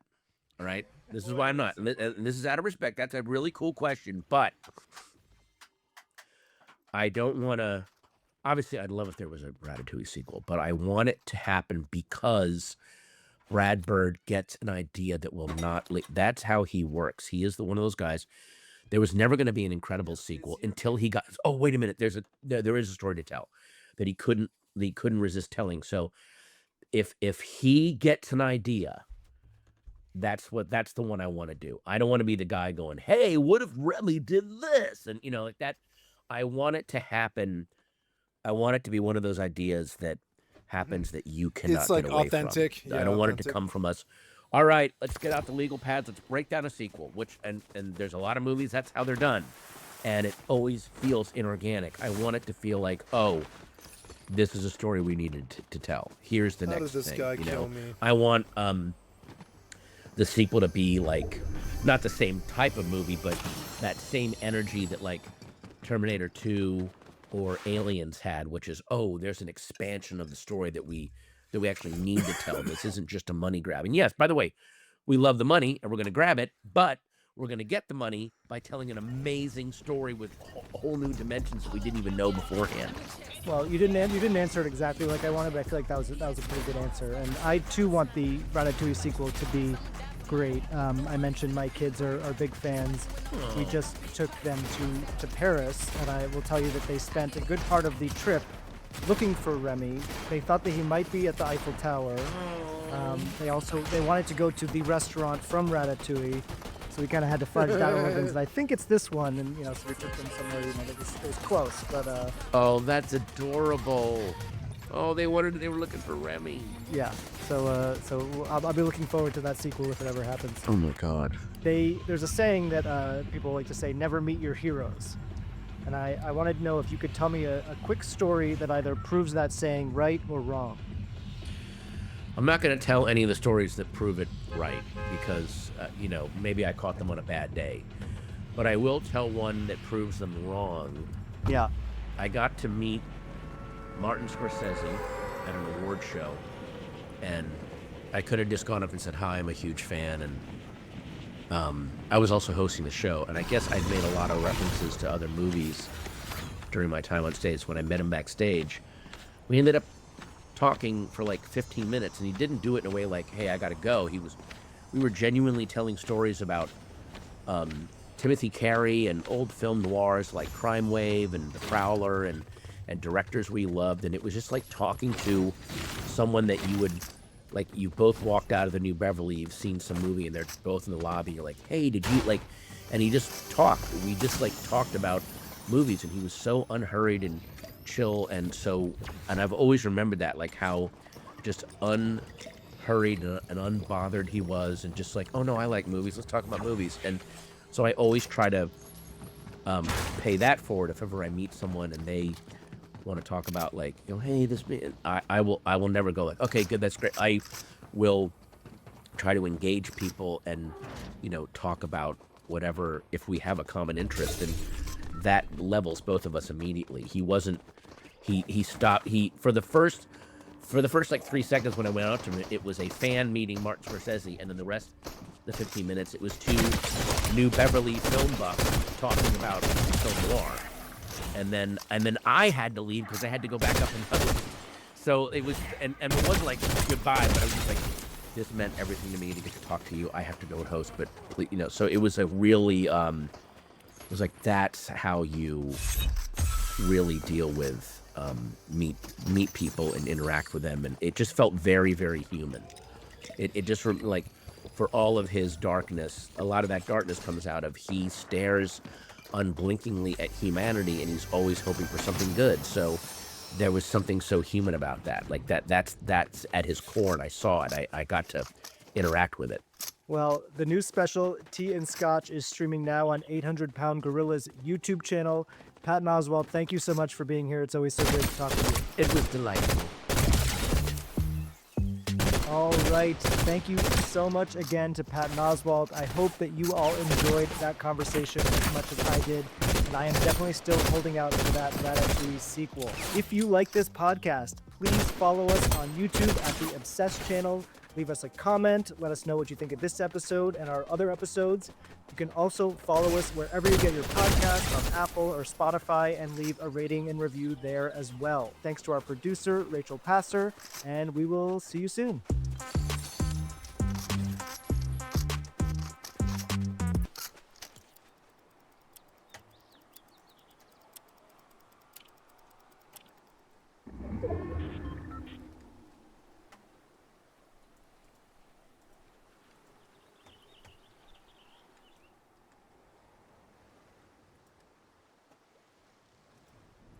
which is one of the two main prediction market platforms in the US, along with Kalshi. Right now, they pay dozens of mostly college-age creators to film themselves making fake trades and sometimes scoring fake wins. And so in January, for example, you had a young guy by the name of George Makihara posting a video that showed him betting $1,000 that Trump would publicly say the word McDonald's that month. A bet that, according to the video, won him $100,000. Good deal as usual.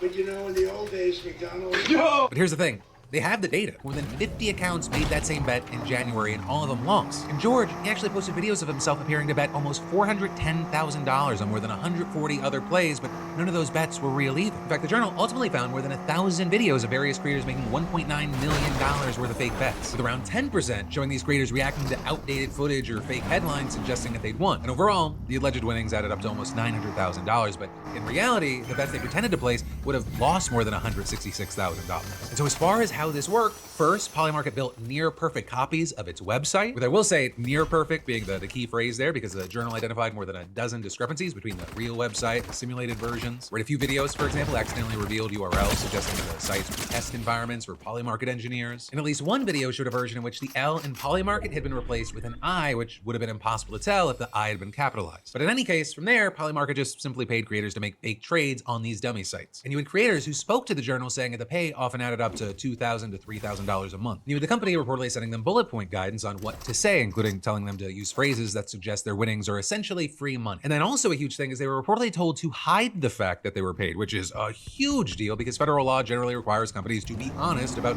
what they're advertising. And then of course the people who are paid to promote a product are supposed to disclose their relationship. And so then with that, the creators started adding Polymarket partner to their bios after the Journal started asking the company about its marketing operation. And then of course with this, the campaign goes beyond just the people making the videos, right? Making it go viral, that's a whole other part of the game. So Polymarket, they contracted a marketing firm by the name of Virality to pay so-called clippers, people that the report found up in the teens in Asia that would repost cut down versions of the original content until it finally spread. And so a version of a video that would maybe only earn around 150 views in a month, it eventually racked up 2.4 million views on YouTube. But then the overall clipping campaign eventually earning more than 140 million views on TikTok, YouTube, and Instagram, according to an analytics provider, Tubular. And also very big here, Virality reportedly similarly told clippers to hide the fact that they were advertisers, appearing to tell them in one message that their posts need to be personal and organic, and another message saying, guys, if you have Polymarket in your account name, please rename them and remove it as soon as possible. Continuing to use it will violate our guidelines and may lead to submission rejection. Not even Poly is allowed, so change it as well. The company also told clippers to specifically target users in the US and reportedly only paid them if at least 60% of their audience was American, which of course stands out because Polymarket's been banned from offering its primary crypto platform in the country since 2022. Right, while a lot of the creators, they were generally small, it was not limited to that. Right? Because Polymarket reportedly has a multi-million-dollar marketing deal with controversial streamer Aiden Ross. With Ross reportedly spending around 30 minutes every week on his live stream, scrolling through the platform and commenting on potential trades. With that, then turning into dozens of posts for Virality's army of clippers, with at least 5 of those clips featuring Aiden suggesting that he has inside information that he could use to win bets on the platform. Things like knowing when Drake's gonna release his next album. Yo.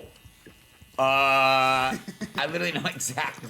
Oh my god. And overall, Polymarket reportedly paid clippers to promote at least 19 videos discussing opportunities to use inside information or other tactics to manipulate the market. And the internal materials reportedly show that this is not an accident. Now, with all that said, you've had Polymarket responding, claiming in a statement that it is committed to maintaining accurate, fair, and transparent markets, adding we are part of a rapidly growing industry and are constantly evaluating ways to improve how we're engaging and earning the trust of our audience, and also adding that they plan to conduct a comprehensive audit of active promotional content. But really, most, they're not expecting anything to actually happen here. There's very rarely trust in a company actually actively policing itself, and secondly, it's not like the Trump administration's really interested in regulating platforms like Polymarket. If anything, it really does seem like it's the opposite. I mean, under Trump, whose son is actually an investor in Polymarket and a paid advisor to Kalshi, the Commodity Futures Trading Commission, right, the CFTC, they filed more than a half a dozen lawsuits to stop states from regulating and taxing prediction markets. You also had Trump recently saying in a social media post that it is critically important that the commission has exclusive authority over the industry. He even called politicians who want states to regulate them scum. But then also, you know, in the news, while you have Trump being criticized for being too soft on crypto and the prediction market world, as far as other things that are starting to pop, you have New York Mayor Zoran Mamdani being accused of going too hard against Israel, or with some saying that he's demonizing and promoting violence against Jews in the process. And so as far as what's happening, it appears to be stemming from a campaign rally last week for Democratic Socialist congressional candidates. Because with the Democratic primaries in New York slated for tomorrow, Mamdani was there to back candidates for the U.S. House like New York City Comptroller Brad Lander and State Assembly member Claire Valdez, among others. And you had both Mamdani and Bernie Sanders talking about the Democratic Party of the past and future, saying that something has to change and pointing to the wins by progressive and socialist candidates across the country. Right, so really trying to rally New York into keeping that trend going, as well as, very notably, pointing the finger at the super rich and highlighting the struggles of everyday Americans. A movement to turn the page on the politics of big money and small ideas. A movement to usher in a new era for our city. A movement to make government work for every single New Yorker, not just the wealthy and the well-connected. The working class of America understands that our current economic system is rigged, that it is designed to benefit the wealthy and the powerful, and that while the very richest people in this country become richer, it leaves working families behind, struggling to put food on the table. But also, one of the big things that grabbed a lot of attention from that rally was this moment. And we need that because, as Gramsci once wrote, the old world is dying, and the new world struggles to be born. Now is the time of monsters. These monsters take many forms today. In AIPAC, for whom the only thing more frightening than democracy being allowed to run its course is an end to genocide and Netanyahu's wars. They move millions in dark money to accomplish a single goal: to preserve their power so that they can turn us against one another, instead of our leaders turning towards the moral change we all know to be necessary. Now, if you don't know what AIPAC is, it's the American Israel Public Affairs Committee. It's a major lobbying organization that historically has been kind of a big fish for politicians on both sides of the aisle. Right? They funnel millions and millions of dollars into U.S. elections through super PACs for pro-Israel candidates. In fact, after the 2022 midterms, AIPAC very proudly declared more than 95% of AIPAC-backed candidates won their election last night, saying being pro-Israel is good policy and good politics. But in recent years, they've started facing more and more opposition, and even politicians dropping their support altogether as the public opinion has shifted away from Israel and really any connection to its prime minister, Benjamin Netanyahu. Which is that itself, I mean, has sparked a lot of discourse that we've even covered on the show about the line between criticism of Israel versus anti-Semitism. We ended up having a number of people saying that Mamdani's comments at the rally, they left that line in the dust, which is where Rabbi Steinmetz comes in. He's the senior rabbi at a synagogue on the Upper East Side of Manhattan. You had Steinmetz saying that Mamdani's comments could inspire violence against Jewish people, and specifically naming Elias Rodriguez, who is charged with killing 2 Israeli embassy staff members in DC last May. Writing, Mayor Mamdani, you are speaking about me, about millions of New Yorkers who support the very policies AIPAC advocates for. You are demonizing them, and you are the one who is turning New Yorkers against each other in order to grab power. Saying New York already has an anti-Semitism problem. Right now, you are pouring fuel on the fire. I shudder to think what happens next, but you will be responsible for it. And Steinmetz wasn't alone here. Mamdani faced a whole wave of criticism, including from Jim Burke. Right, and Burke's a prominent Jewish advocate and the head of a Jewish human rights organization. And you had him accusing Mamdani of regurgitating old anti-Semitic rhetoric, saying the suggestion that Jewish political participation is inherently suspect, illegitimate, or secretly manipulative is abhorrent, saying this is the same old story retold in a new language. But then even the Anti-Defamation League coming in with a scathing response demanding that Mamdani apologize, saying on Twitter, referring to members of the Jewish community who advocate for causes they care about as monsters wielding dark money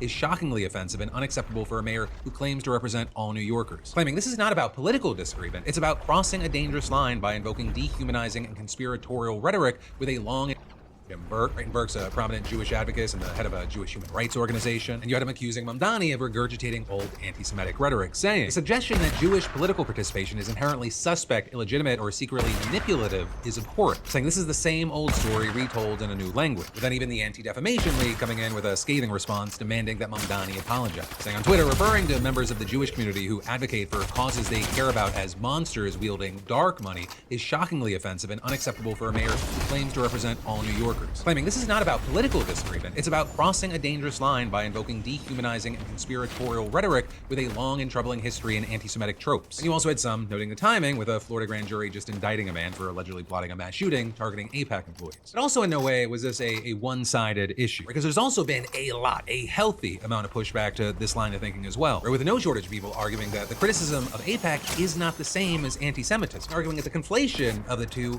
it could have truly disastrous consequences, including the Voice of Rabbis, which is a Jewish organization dedicated to marking the distinction between Zionism and Judaism, or with the account hitting back at the Mamdani hate over and over again, saying, accusing Mayor Mamdani, who leads the city with the largest Jewish community in the US, of hostility to Jews just because he criticized AIPAC is deliberate. It's done for one reason: to burn the soil under our feet and fuel anti-Semitism. Mayor Mamdani referred to AIPAC, a lobby, nothing to do with American Jews, with him also saying something similar while responding to the ADL's statement and adding, the ADL knows the difference between criticizing an Israeli lobbying organization and attacking Jewish people, yet it continues to blur that line. It is deliberate, dangerous, and disgraceful. And that was something you saw echoed by just so many people online, that Mamdani's words are being twisted to fan the flames of anti-Semitism even when he is offering legitimate criticism, saying things like, Zoran did not attack his Jewish constituents. He criticized AIPAC, which self-identifies as a pro-Israel group and not as a Jewish group. ADL is putting words in his mouth in order to fabricate an anti-Semitism charge and censor speech critical of AIPAC. You even had Mamdani himself, when given the opportunity today, to push back when he was asked by reporters about his word choice at the rally. What do you say to those who are concerned that the language you used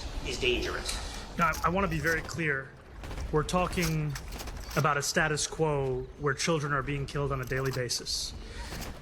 More than 1,000 Palestinians have been killed by the Israeli military since the so-called ceasefire. And when I am speaking about AIPAC, I'm speaking about an organization that has been supportive of the status quo, that has fought any attempt to actually deliver safety to people, not just in Palestine, but frankly, through much of the region. And when it comes to the way in which they defend the status quo, oftentimes they defend it through direct contributions. Oftentimes they also support the status quo through dark money, by filtering money that would have previously been directly from AIPAC, now through other shell organizations whose identities of their contributors are only made clear after an election. And I think that it is important that when we ask ourselves how such death and destruction is happening overseas, we also name those who allow it to take place. And well, of course, with this, I'd love to know your thoughts on those comments. Just to 8 down, 3 up, 3 people left. I've hurt that guy for 200 or something.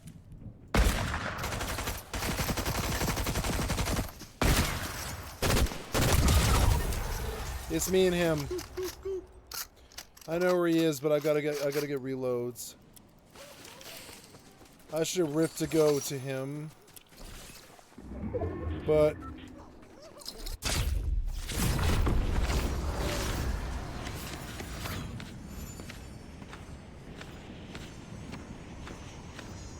there he is.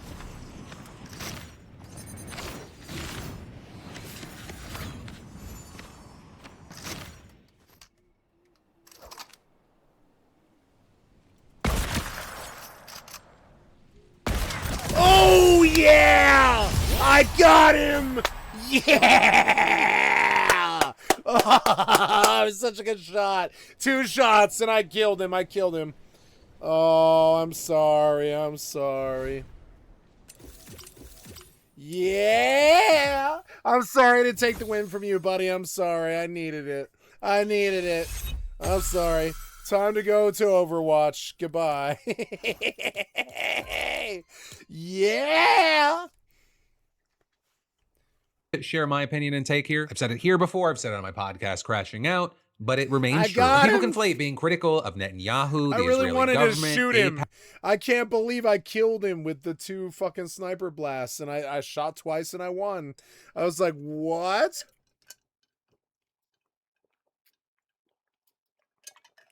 Nothing like a win to make you feel like self-aggrandized and confirmed, you know? Nothing like a real good win. That was a real good win. I like getting it. Thank you for being here with me, guys, while I win like that. Bam! Bam! And he's out, and it's over. I can't believe the second shot hit him. He was like, what? And I was like, sorry, I shot you in the back as you jumped away. Sorry. It just is what it is. I'm very drunk. I shouldn't get wins like that where I fire a sniper rifle twice in 5 seconds and kill the guy full-blown erase his ass. I shouldn't be getting kills like that, but I'm nasty when I'm drunk. I'm like nasty player when I'm drunk. When I'm drunk, I totally walked all over that guy. He did not have a competition. He did not fire a shot. I just walked all over him. I feel bad. But that's my personality. I win. I'm sorry. I win.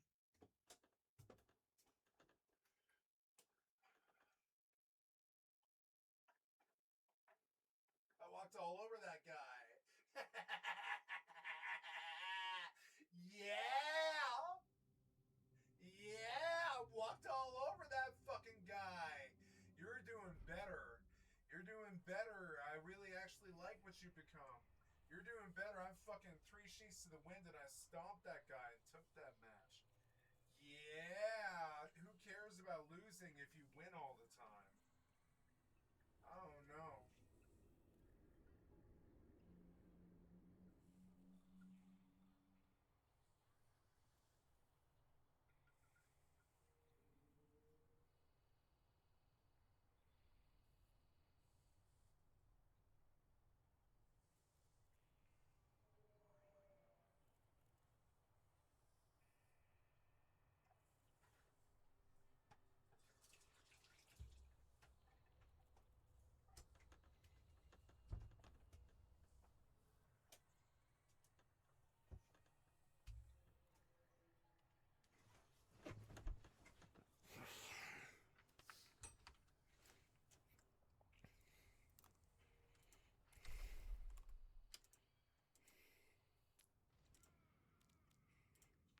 Going into competitive, 1 minute queue.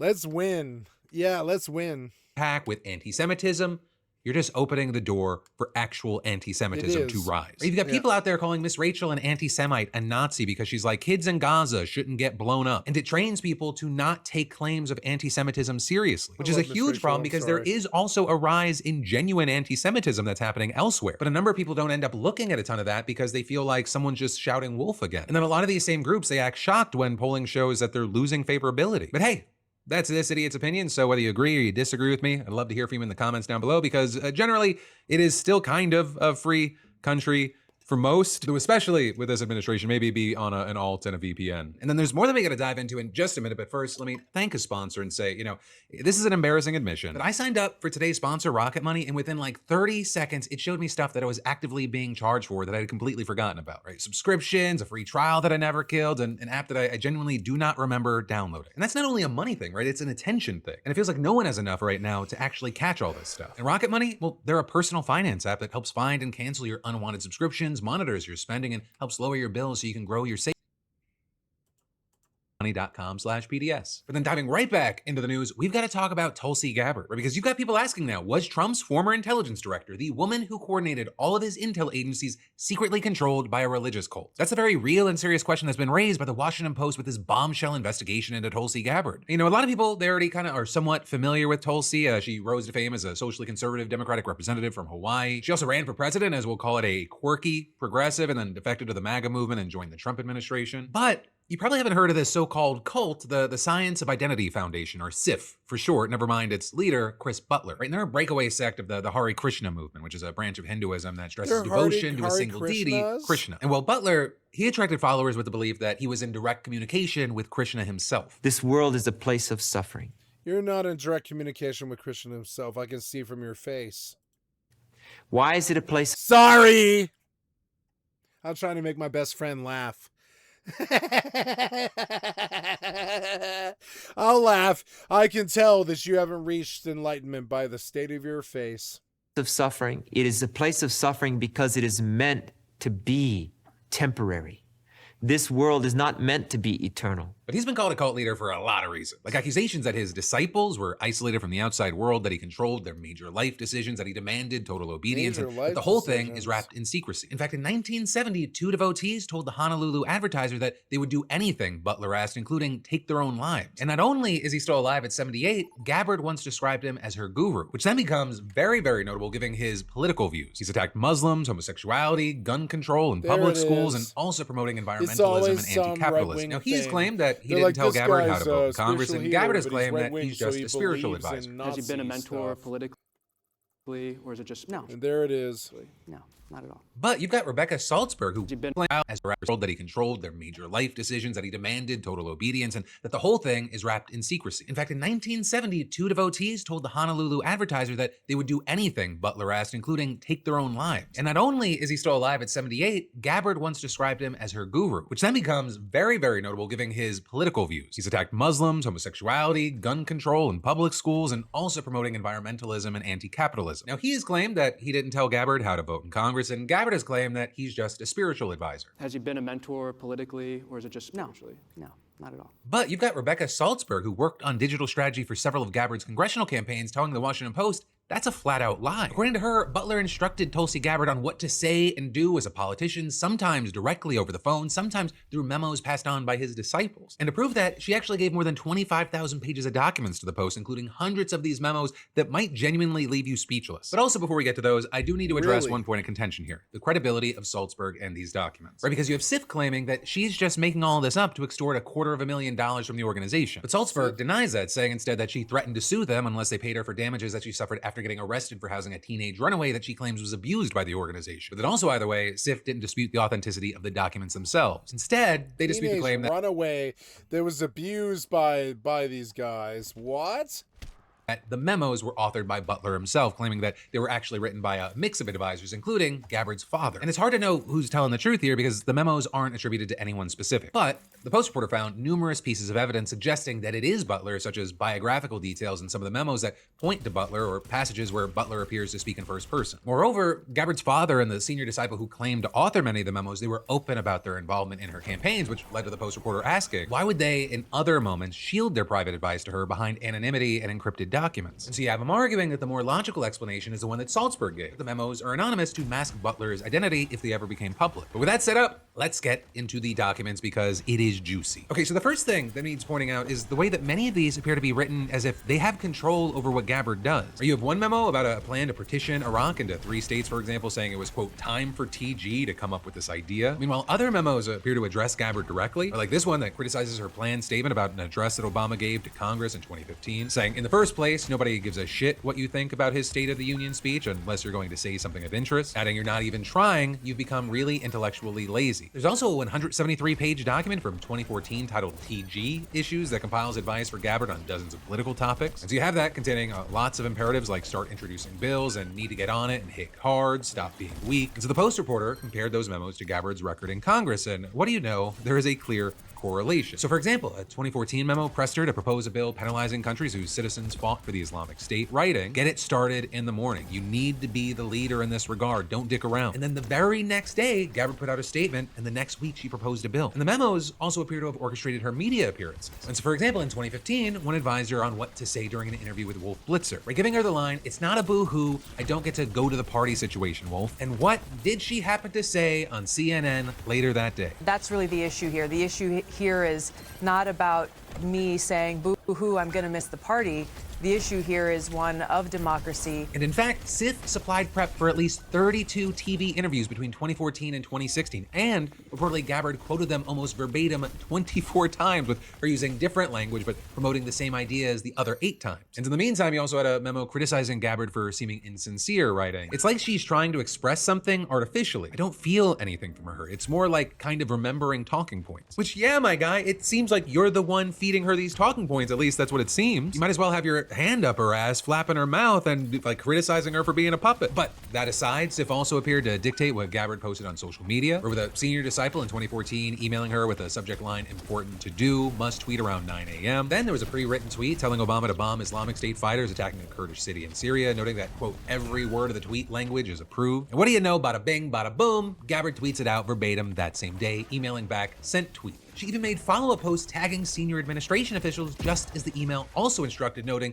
he'd like them to see the video without naming who he was, though, you know, we can guess. And then after Tulsi Gabbard posted stuff like that online, Sif reportedly had dozens of fake social media accounts boosting her engagement. They'd even defend her vigorously in the comment sections of articles written about her, and Gabbard's personal Skype account reportedly flagged specific articles and social media posts as warranting replies. With their Skype sometimes telling them what the comments should say and chiding the group if it failed to defend her. But also, feedback on comments apparently came from Sif leadership, or with one anonymous email warning that since regular internet users speak stupidly, the group would need to dumb down approved posts to make them sound authentic, explaining, "I'm too smart, so it looks like it's the same guy, a smart guy writing something here." Want to make some of the comments stupider too, like idiot talk rather than all thoughtful. Now, everything that we've talked about so far, it came around 2017 or earlier, since that was really the only period these documents shed light on. And so the posts, they couldn't confirm whether Gabbard continued getting directions from Sif through the rest of her congressional career or her time in the Trump White House. But there are some clues out there. So for example, in 2014, Senior Disciple advised Gabbard to say that she made every decision through the prism of the safety, security, and freedom of the American people. And still, over a decade later, we've seen Gabbard use that exact same phrase over and over again in her memoir and hearings and speeches everywhere. Ensuring the safety, security, and freedom of the American people, and focus on ensuring the safety, security, and freedom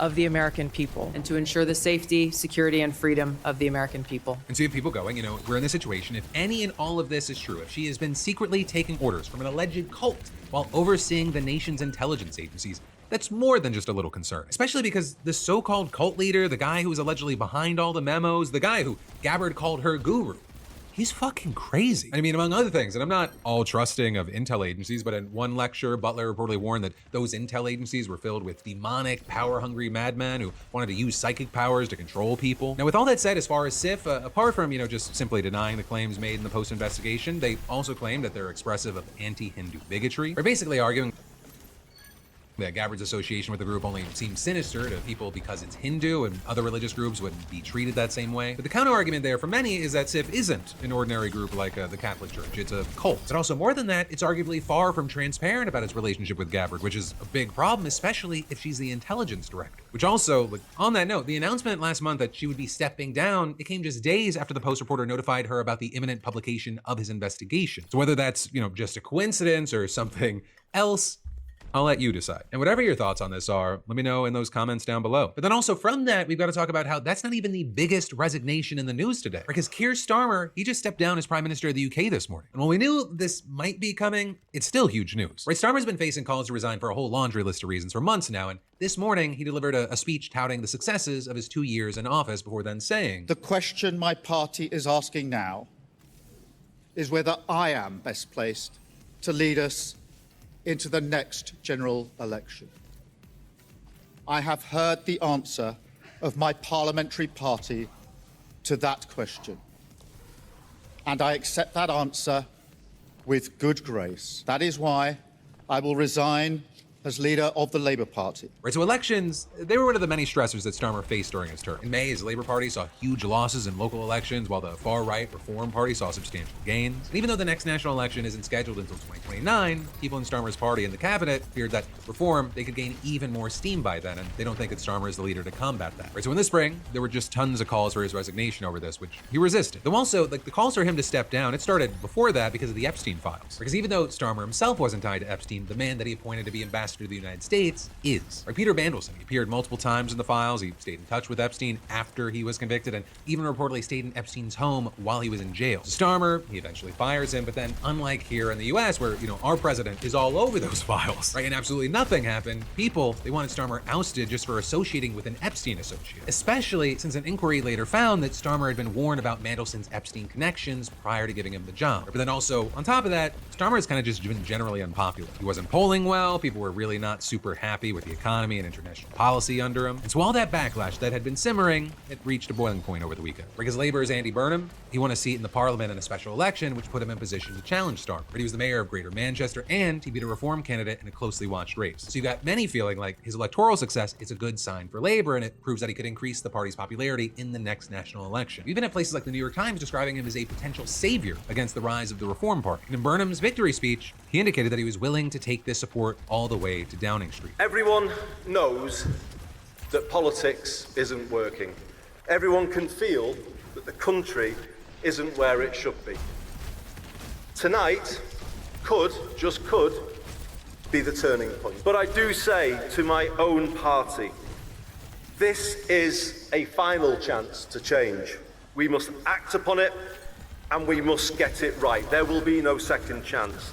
But it is a chance now, from this result tonight, to build a new politics based on unity and hope, turning away from the path that takes us to a divided, dark politics of the kind we see in the United States. And really from the jump, like, it was clear that Labour was ready to rally behind Burnham as their new prime minister. Cabinet ministers even reportedly told Starmer that they would force him out if he did not set a timetable for his departure over the weekend. And in fact, today, as Starmer was resigning, Burnham got sworn in as MP, and he's now on track to potentially lead the UK. But with that, I will say the timeline for when a new prime minister will actually take office, that's unclear right now, right? And someone else, they could try to throw in their name as well. And in the meantime, Starmer's gonna stay on the job until his successor's in place, and he asked the Labour Party's executive committee to open nominations on July 9th. From there, Burnham needs to get enough backing to become a candidate, though he's likely gonna get that. And if he ends up being the only candidate, he could get approved pretty quickly, though if someone goes against him, it could be a longer process. And so far, while you're seeing people in the right-wing sphere of the country, kind of happy to see Starmer going, it doesn't appear that they're happy with the idea of a new face in Labour walking in the door so quickly. Or with, for example, Reform's Nigel Farage demanding that Britain hold a national election, arguing that UK's politics have become too chaotic, as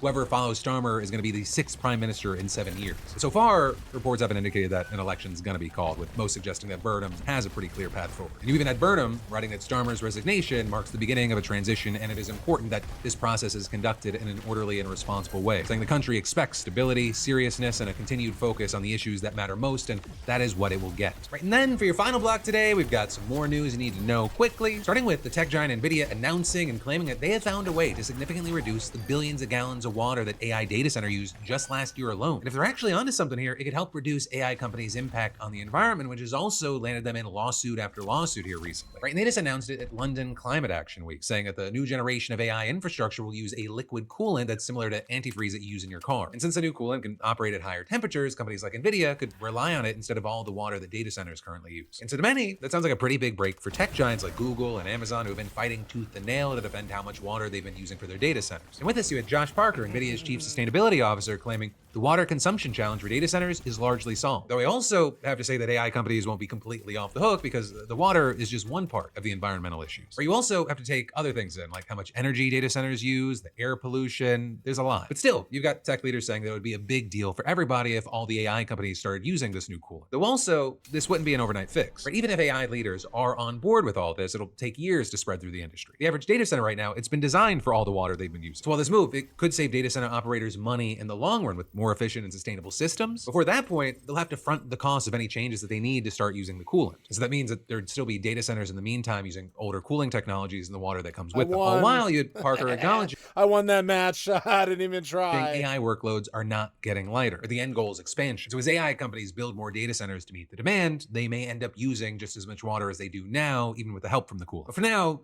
there's a lot of moving pieces. Also in the news, you have the White House having a water problem of their own, because among other things, you just had 5 people being arrested and accused of vandalizing the Lincoln Memorial reflecting pool, including 3-time Olympian David Hearn. And then actually, there's another 5 people who have been issued federal citations in connection with similar issues. And so now you've got Trump saying work will begin immediately on fixing the seriously vandalized reflecting pool. I just inspected it and could only say to myself and those gathered around me, wow, who would do such a thing? Sick, deranged people. Or because if you have a job, you might not know that the reflecting pool, it's been in the news ever since Trump decided to paint the bottom of it American flag blue back in April. With those renovations reportedly costing over $14 million, and it's probably the most expensive botched makeover on record, because as soon as it was done, the pool turned acid green with algae. And from there, you had big chunks of the blue coating just peeling off. And the whole thing's kind of become its own soap opera since then. Where you had Trump on social media accusing people of pouring chemicals into the pool, cutting a 250-foot gash in the beautiful facade of what took so much work to complete. Even calling out ABC reporter Jonathan Karl, accusing him of trying to damage the paint job. Look at that American flag blue in the paint. It's actually starting to peel. It's coming up. And that doesn't seem too far from what Hearn described doing before getting arrested last Friday. But he said he stopped by the pool on a bike ride. He wanted to examine the new coating, and he said, I'm a curious citizen. I reached down to see what it felt like. While Hearn, he said he let go shortly after a park worker told him to. He was arrested by park police on a misdemeanor charge of destruction of government property. So he's gonna have his day in court on July 9th. But also, correct me if I'm wrong, I don't think that touching the paint that's already peeling in the pool is the same as causing damage. Right, and also with this, the public hasn't seen any concrete evidence of any of the allegation that Trump's made online online either. So you've got a lot of people thinking like this is a bit of a blame game that's happening. They're pointing fingers just away from the Trump administration because the work has been so bad. Right? Especially because the no-bid contract for pool renovations was handed to a company that was tied to a longtime Trump donor. And you're talking about a company that had only one other federal contract under its belt. And so that's why you have people online saying that Trump's, quote, cheap ass got what he paid for, shoddy work by questionable contractors. And you've got people like Stephen King saying nobody is vandalizing the reflecting pool and Trump knows it, saying this is a visible... Nobody's vandalizing the reflecting pool and Trump knows it. Stephen King took a shot at you. A no-bid contract to some crony, followed by sky-high cost overruns and shoddy construction to boot. Classic Trump is Trump. such a fucking idiot that Stephen King is taking shots at him. When Stephen King is taking shots at you, you've lost this war. Fuck up, it was my enemies. So for now, we're gonna have to wait to see what happens with Hearn and others, as well as just this $14+ million disaster. But that, my friend, it brings us to the end of your Monday Philip DeFranco show. You then also have two options moving forward on screen and with links in the description. I put out another little bonus episode on the Secret Not Secret channel. I guess the perfect palate cleanser after, you know, just another day in news. And then also, as was requested, I did a big minute-by-minute breakdown live stream of winning that $1 million that we're gonna be giving away soon. But hey, no matter what you click, tap, where you go next, let me just say thank you for watching. I love yo faces, and I'll see you right back here tomorrow. Here's a legal pro tip. If your company has been accused of stealing hundreds of thousands of dollars worth of Lego sets, the last thing you should do is go on camera with YouTube's most popular detective, known for killing giants, and start admitting that you were wrong or mistaken and start walking back your own allegations. And yet, that's not only what the owners of Bricks and Minifigs did, but that's also what the subsequent franchisee and the original franchisee did as well. That is not going to play well in their various lawsuits. People, not talking is always an option too. And remember, it's always Friday somewhere. I asked them, do they have the Legos? What I can tell you is that we don't have it. We've never had access to it. And for multiple reasons, it seems like everyone is making prejudicial statements that are bad for the various cases and the various defenses. And we started our coverage of this whole Lego saga by saying that everyone should have talked to a lawyer earlier. I guess we also should have specified that they should keep talking to a lawyer once they have one. I am frankly shocked that the lawyers signed off on their clients' interviews in this whole thing, but we'll get into that. Now, we and everyone else has covered the facts in depth, but a quick recap of how we got here. Bricks and Minifigs is a franchisor of Lego resale stores. Franchising means the local store is independently owned. Corporate licenses the brand and takes royalties. In November of 2023, Brian Mansell consigned his father Ed's Star Wars collection to the Salem Kaiser Oregon store, then run by franchisee Crystal Law Gorman and her husband Benjamin Gorman. Consignment means that you keep ownership and the store sells your stuff and takes a cut once it's been sold. Mansell and the Gormans publicized a value of around $200,000, but that was always unrealistically high, and this number could never be exact. CoffeeZilla, in his investigation, puts the number probably somewhere in the middle, around $100,000 to $110,000, and others who are far more knowledgeable about this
than I am, also seem to concur that that is a much more reasonable number. But at base, the Mansell collection consisted of hundreds of Lego sets in sealed condition, which everyone agrees was pretty valuable. Crystal Law and Mansell agreed to terms sometime around October or November of 2024, and the store sold Mansell's Lego for over a year. Then, in November of 2024, Law and Gorman announced that they were moving overseas. Bricks and Minifigs Corporate terminated their franchise agreement and repossessed the store overnight. The parties obviously disagree about how that closure went down. The Salem store then changed hands twice. In November, Bricks and Minifigs Corporate, quote, acquired these stores' assets as a bona fide purchaser for value without actual or constructive notice of the consignment agreement. As we've talked about in the past, bona fide purchaser for value will be important, and we'll talk about that again today, because a huge portion of Bricks and Minifigs' legal theory depends on the idea that the corporation had no meaningful notice that the Salem store had possession of some of Mansell's Lego sets. In January of 2025, corporate started the process of selling the Salem franchise to Josh Johnson and Brandon Best, and the sale was completed in March. And everyone agrees that within 48 hours of the takeover, Mansell asked the store to return the unsold Lego sets. At the time, the store was officially in the hands of corporate, but it was already being overseen by Johnson and Best. They told Mansell that they didn't have his collection, weren't a party to his agreement, and that the company owed him nothing. And for over a year, Mansell tried to verify which of his sets were still in the store. His lawyer sent them a demand letter, but that went nowhere. And that's how Mansell met Ben Schneider, better known as YouTube's Reckless Ben. Ben then waged a campaign against the store, the franchisees, and corporate in a quest to get the company to return Brian's lost Lego sets, or at least compensate him for the sets that weren't sold. And for more on that, you can check out our earlier videos for more about Reckless Ben's arrests and the underlying dispute. Now that takes us to all of the new acts and evidence that have come to light, and all of the lawsuits that are flying back and forth. But first we have to talk about one of the most controversial aspects of our last video. I'm of course referring to the plural of Lego. Yes, as hundreds of you mentioned, the plural of Lego is Lego. You are all technically correct. And no, I don't care. It sounds dumb, and I will die on that hill. My first Lego sets were Classic Town, Futuron, Blacktron, and Space Police 1. So don't cite the deep magic to me, I was there when it was written. But please do continue leaving comments telling me that I'm wrong. Honestly, leave too. Thanks for the engagement. So if you pointed that out, you all get 1 point. But, actually, Lego is not spelled L-E-G-O with lowercase letters. It has to be L-E-G-O, all capitalized. So if you left a comment pointing out the pluralization, but failed to use the correct capitalization, you get negative 1,000 points. I'm sorry, I don't make the rules. But in all seriousness, the reason I don't care and choose to intentionally not participate in this particular linguistic convention is that it's corporate branding. It's advertising for the Lego Corporation. Sure, the Lego brand guide says that Lego is an adjective, so they say you should refer to Lego sets or Lego bricks. But here's the thing. If I want to get 10 blue marbles and I refer to that by saying, hey, give me 10 blues, everyone knows what you're talking about. That's a totally normal way to pluralize things, even if it is a singular adjective. But I also don't care what some giant multinational, multi-billion-dollar company wants, and I refuse to let the Danish tell me how to speak English. So I'm not going to blindly follow what the corporations tell me to do. So let's talk about all of these putatively stolen Legos. Now, obviously, Reckless Ben's campaign generated a staggering amount of bad publicity for Bricks and Minifigs and its franchisees, and that's when the legal war began.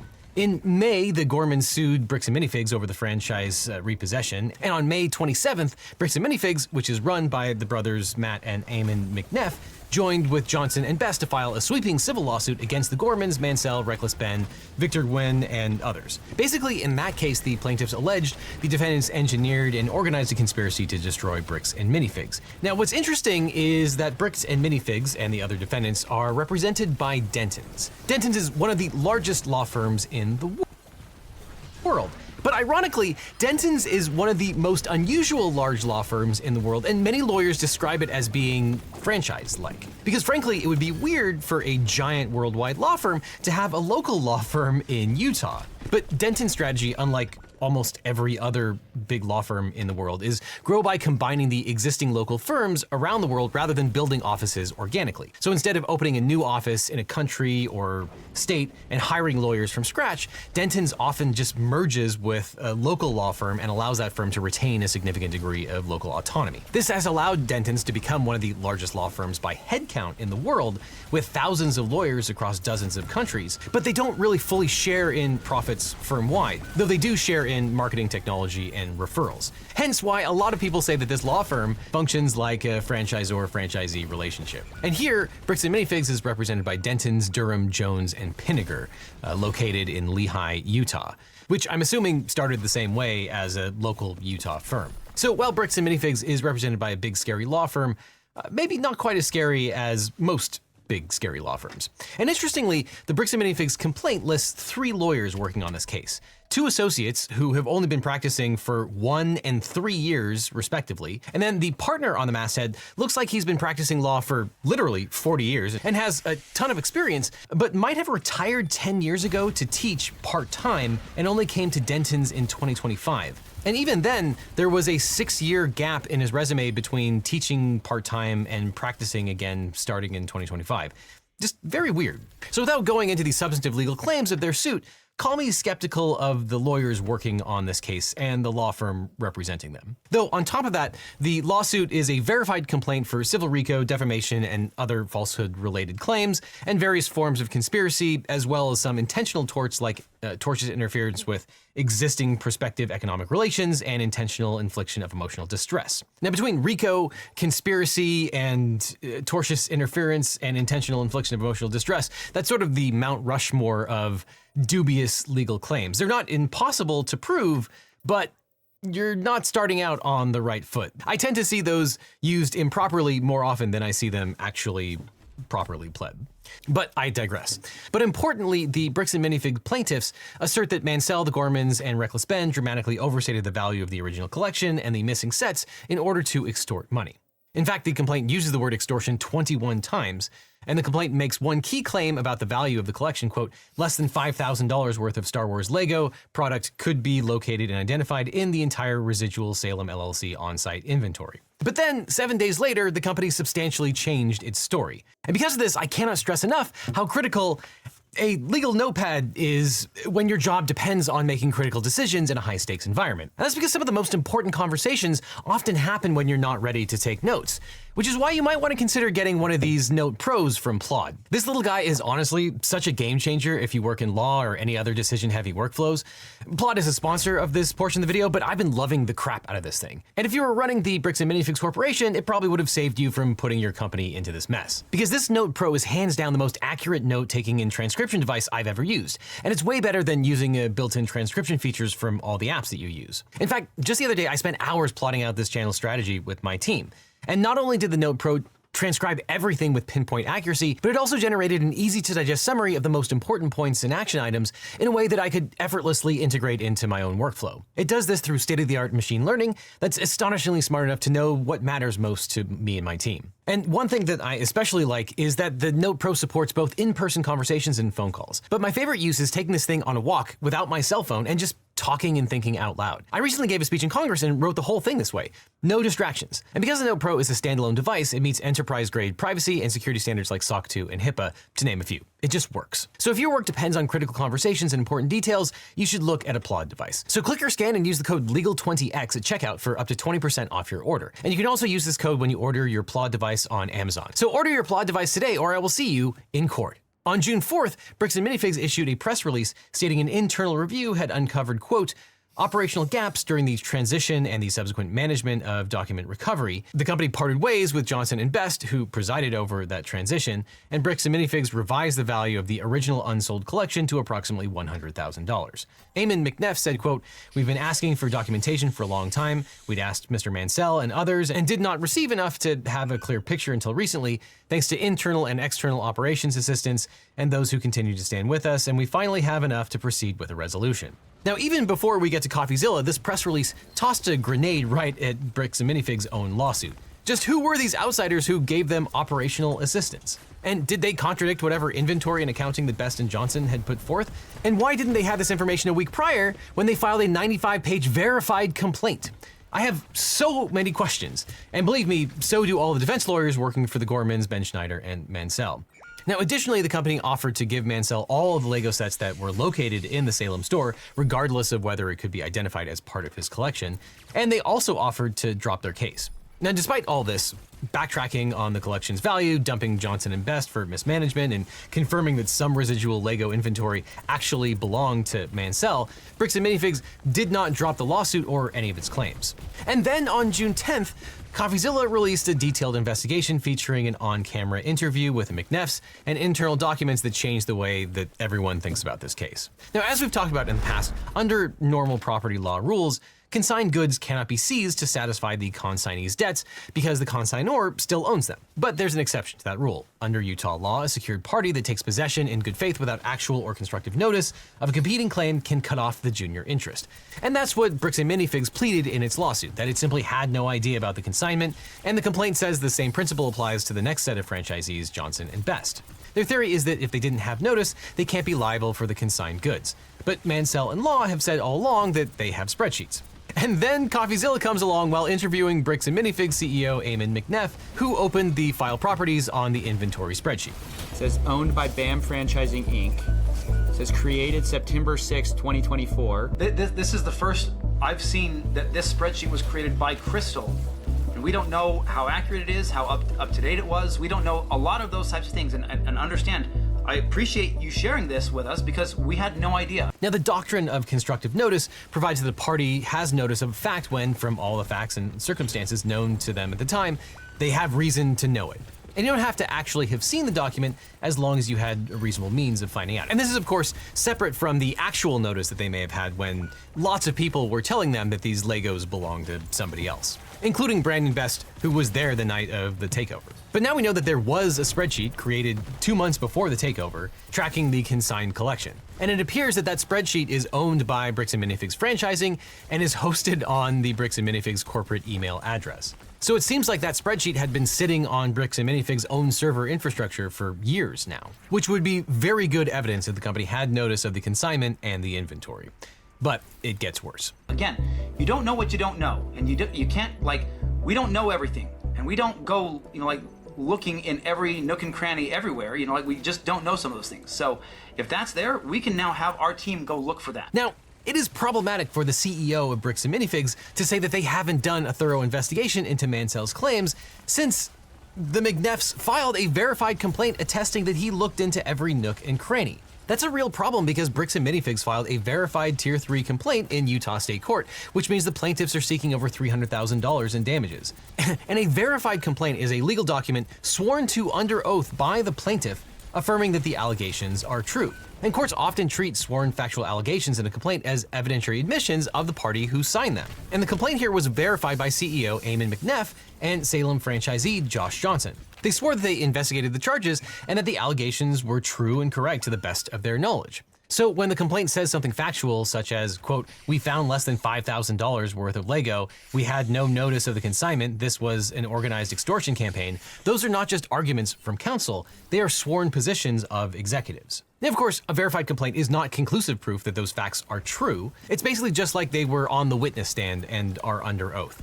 The allegations can be challenged through discovery and contradicted by other evidence or ultimately rejected by the court or the jury.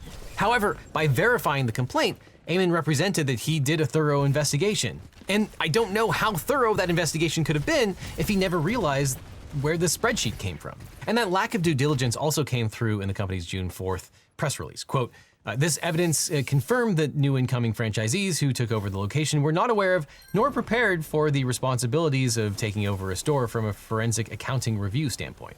So Bricks and Minifigs has admitted that Best and Johnson, the named plaintiffs on the verified complaint, were not prepared for the responsibilities of running the store. And if that's the case, then why did the McNeffs rely on their accounting in their complaint? How much research did anyone do before filing this thing? And this is also important because the fact that this complaint was verified also probably helped Bricks and Minifigs get a temporary restraining order that restricted speech and putatively requires Reckless Ben to take down all of his videos. Now, nobody really knows exactly how many of Mansell's Legos were in the store when Bricks and Minifigs Corporate repossessed it. Before CoffeeZilla's video, we had two competing narratives. Brian Mansell said that about half of his collection was unaccounted for, but in its lawsuit, Bricks and Minifigs asserted that there was, quote, less than $5,000 worth of Star Wars Lego product could be located and identified in the entire residual Salem LLC on-site inventory. Now, CoffeeZilla hired a team to hand tag the Mansell collection from over 200 photos and multiple videos of the store on the night of November 14th, 2024. In the end, I ended up with about $21,000 of Legos, matching Brian's collection that can be proven to be in the store on the night of November 14th. Now, to state the obvious, that's about 3 to 5 times what corporate estimated, at least on their press release. Now, a 3 to 5 times understatement in a verified pleading is not great. Under Utah Rule of Civil Procedure 11b3, factual contentions in a pleading must have evidentiary support. And the lawyer who signs the complaint is responsible for meeting this standard. And the party who verifies the complaint personally certifies the same. So to demonstrate how bad this is, let's watch Matt McNeff revise the number up in real time. Do you think y'all have all of these? Very likely. Okay. Again, I'd be surprised if we didn't. But then I couldn't help myself. I started to bring up some of Crystal's photos to see if they matched up. Have you seen this before? Not that I recall. So, do you see that? Yep, the Vulture Droid. 75169. 169 I'm not seeing, so there may be... Okay, so there's one that is not on our list. Let's try this. 10240? Okay, nope, not seeing that one either. So you're talking maybe $11,000 to $15,000 total Star Wars, and that's all Star Wars inventory in the whole store. But the number that Eamon McNeff swore to was $5,000, and Matt is now at $13,000 to $15,000 and climbing. The June 4th press release now admits that the original unsold collection was worth at least $100,000, and what's crazy is that none of these numbers match the sworn pleading. However, CoffeeZilla's investigation identified a significant inconsistency from Mansell's side as well. But even though this is a bigger number than corporate said, I have to admit, even with pretty generous assumptions being made, there's still a huge gap of about $61,000 here that I just couldn't find. But then I learned Brian had made a special side deal with M&R Productions, who had recently purchased some Legos from him. And this is where it starts to get messy. Mansell wasn't only consigning his collection to the store and waiting for it to sell. On the side, he was also privately selling pieces of it directly to a third party, M&R Productions. When CoffeeZilla compared M&R's photos to Crystal's inventory, he found that some of the Lego everyone assumed was missing from the store wasn't missing at all. Mansell had already sold it himself through his private deal, netting roughly $10,000 to $20,000. Though Mansell maintains that this side deal was a separate batch of Lego that was never consigned to the store. But CoffeeZilla checked and found that 100% of the side deal items that matched the collection were tagged storage on Crystal's consignment spreadsheet. But I did a check, and 100% of the items that match the Brian collection inventory just so happened to be... Music is so cringe, I don't want to hear it anymore. Idiocracy was a movie you were never supposed to see. The production company and advertisers mocked in the script tried everything they could to blacklist the film, which makes you wonder, how can a movie that's so stupid be so harmful? Maybe because it got a little too close to the truth. Idiocracy shows a future society filled with people addicted to mind-numbing content and prawn, politics becoming a circus, one corporation taking over 50% of the economy, aggressive and dangerous policing, courtrooms that look more like live entertainment, cars that can be shut off by the government, and every inch of the world covered in advertising. Who would have thought that Mike Judge, creator of Beavis and Butthead and King of the Hill, would create a step-by-step guide to build the dystopian hellscape we are living in today? The film follows military librarian Joe Bauer, played by Luke Wilson. He's a man with absolutely no goals or ambitions and is happy spending every day sitting around and watching TV. But when General Collins needs subjects for a year-long cryogenic sleep test, Joe is selected specifically because he is remarkably average and doesn't have any family. Unable to find a woman willing to join him, the government reaches out to a pimp named Upgrade to borrow his prostitute Rita as a model female companion. But unfortunately, after the cryosleep project is unexpectedly shut down by the government, Joe and Rita are forgotten in their sleep chambers and are buried in piles of garbage for the next 500 years. And over that time frame, society just kept making dumber and dumber decisions with a rapidly dropping average IQ. Scientists who were initially researching the cause became distracted by the financial demand for hair loss cures and erectile dysfunction, which feels emblematic of today's obsession with looks maxing. We have extremely popular influencers like Clavicular, who makes more money than actual doctors by coaching his followers to use experimental methods to reach their quote genetic potential, or Brian Johnson putting millions of dollars of research into de-aging his people. And just like Idiocracy, the growing demand for vanity procedures is skyrocketing. Getting a hair transplant used to be exclusively for the ultra-wealthy and celebrities. Now the number of procedures is growing exponentially, with the market size expecting to reach over $50 billion in 10 years. Meaning some of the greatest scientific minds of our generation who could have been working on a cure for cancer, Alzheimer's, ALS, Parkinson's, or dementia might instead end up chasing the next breakthrough in hair restoration, because that's where the money's at. But when Joe Bauer is released from cryosleep after the Great Garbage Avalanche of 2505, the first person he meets is Frito Pandeo, played by Dax Shepard, and he's essentially the living embodiment of everything that's gone wrong with humanity. Frito's name literally translates to stupid bag of chips. He sits in a massive lazy boy chair drinking some mysterious liquid through a straw about a foot away from a massive screen filled with a dozen windows of content, with the largest one playing a show called Ow, My Balls, where a guy just repeatedly gets hit in the nuts. The chair even has a toilet built in it so he never has to get up. And while some people literally have these exact multi-screen setups with chairs that don't even require them to move their head, Frito's stream of content feels eerily similar to XQC live streaming to tens of thousands of viewers playing Subway Surfers, an already hypnotic game, while displaying 5 different videos, all with audio, and blasting electronic music on top of that to ensure the viewer's dopamine is spiked for hours. What the hell's he doing? He's crushing it. Snooze bomb!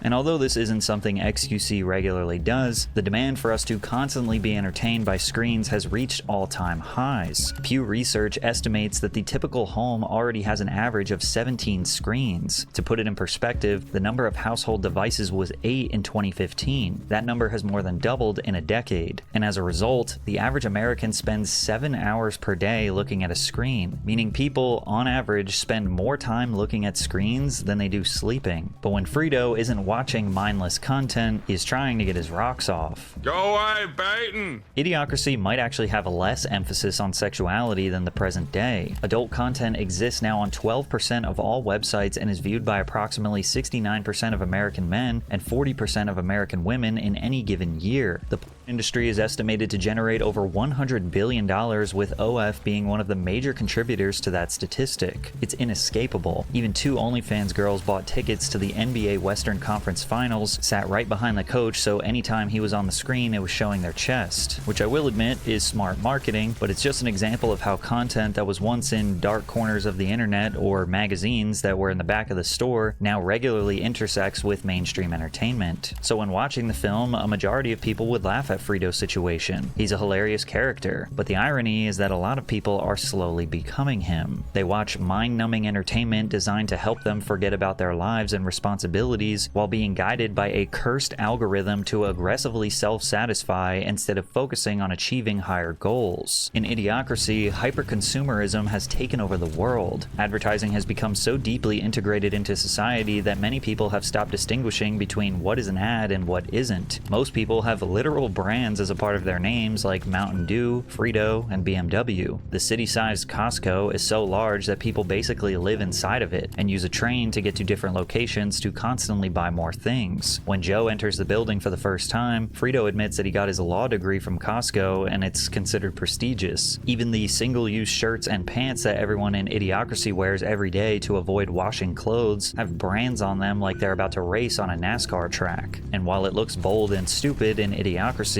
if you were born after 1995, odds are you've never spent a day ad-free in your entire life. At present, people see roughly 5,000 ads per day. There are 5.3 trillion display ads showed online every year. On average, children see 20,000 30-second commercials each year. Adults see an average of 2 million of those on a yearly basis. When Joe is thrown out of Frito's apartment, he still can't fully believe what he's seeing. He's stumbling over trash and attempting to seek help from people, but all anyone can do is mock him for speaking intelligently, which, keep in mind, he's just speaking normally. Joe was able to understand them, but when he spoke in an ordinary voice, he sounded pompous and to them. He convinces himself he's hallucinating from the hibernation drugs and makes his way to St. God's Memorial Hospital. And yet when he gets there, the place looks more like a sketchy fast food restaurant on the edge of Las Vegas with slot machines, failing technology, and covered in grime. Slot machines at the hospital feels like the modern equivalent of sports betting apps. Gambling used to require an actual trip to a casino. Today, it lives in your pocket. You can literally place wagers from anywhere in the world, and I'd imagine that people do it in hospital waiting rooms or doctor's offices. When Joe gets the chance to describe his symptoms to the nurse, she just stares blankly and holds her finger over a number of stick figures on colored buttons, which looks like a kid's toy that teaches toddlers to recognize colors and shapes, or like a modern fast food menu that allows you to simply touch the picture of the food you want. In Idiocracy, the healthcare system was so desperate to make things easier that every interaction is now automated. From the front desk to sharing information with the primary care physician, everything is so ridiculously simplified that a child can do it. And while today we're not quite pushing cartoonish buttons yet, this doesn't mean that hospitals and medical professionals are immune to cutting corners. There are now surveys reporting that some doctors are turning to AI tools intended for non-clinical uses to make clinical decisions. It's also the first time we see that this alternate future doesn't prioritize drinking water, which is honestly the most insane part of the movie. Drink water. Instead, the water fountains dispense a sports drink called Brondo, which is basically just a parody of Gatorade. And when Joe asks the medical staff for actual water, they just laugh at him and wonder why he wants to drink the stuff that goes into the toilet. Brondo is touted as this magic solution to everything because it, quote, has electrolytes. Brondo's got what plants crave. It's got electrolytes. And electrolytes just so happen to be one of the buzzwords Logan Paul and Mr. Beast repeatedly used when marketing Prime and Lunchly as healthier alternatives. More electrolytes. Lunchables, yes. Hundreds of millions of units.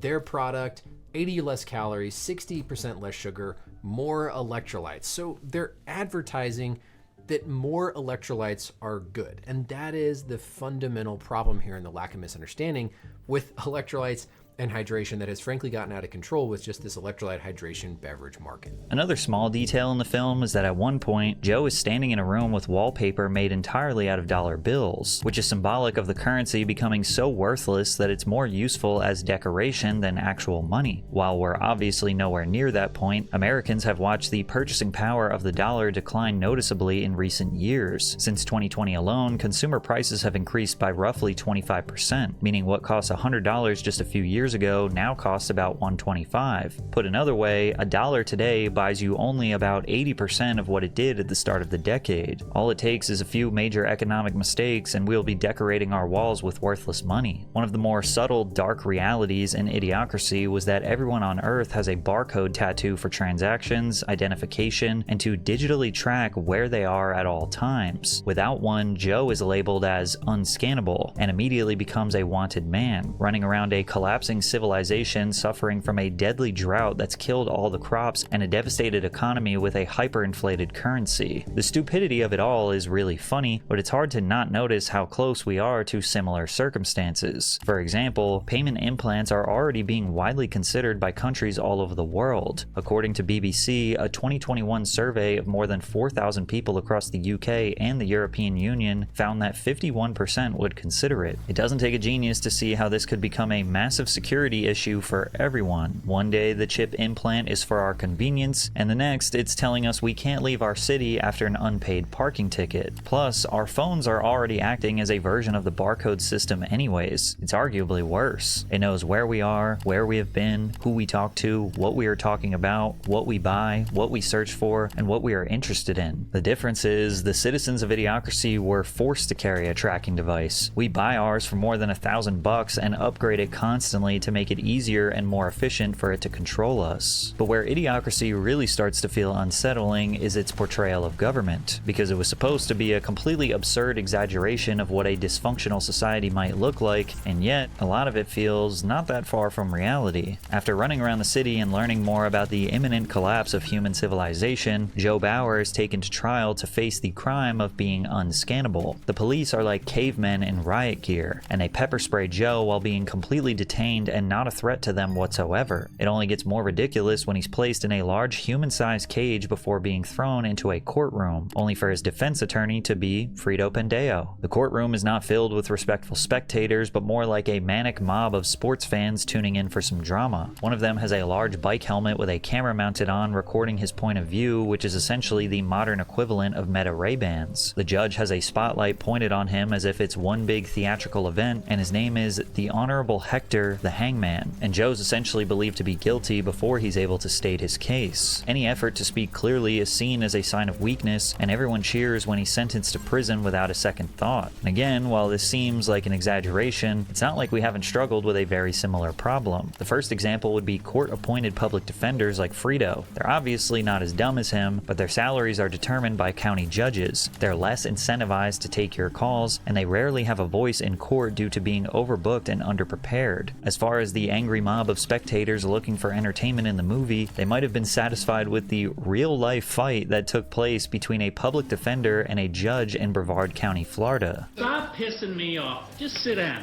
I'll take care of it. I don't need your help. No, sit you down. know what? I'm the public defender. I have a right to be here, and I have a right to stand I here said and sit represent my down. clients. If you want to fight, let's go out back and I'll just beat Let's you go. around.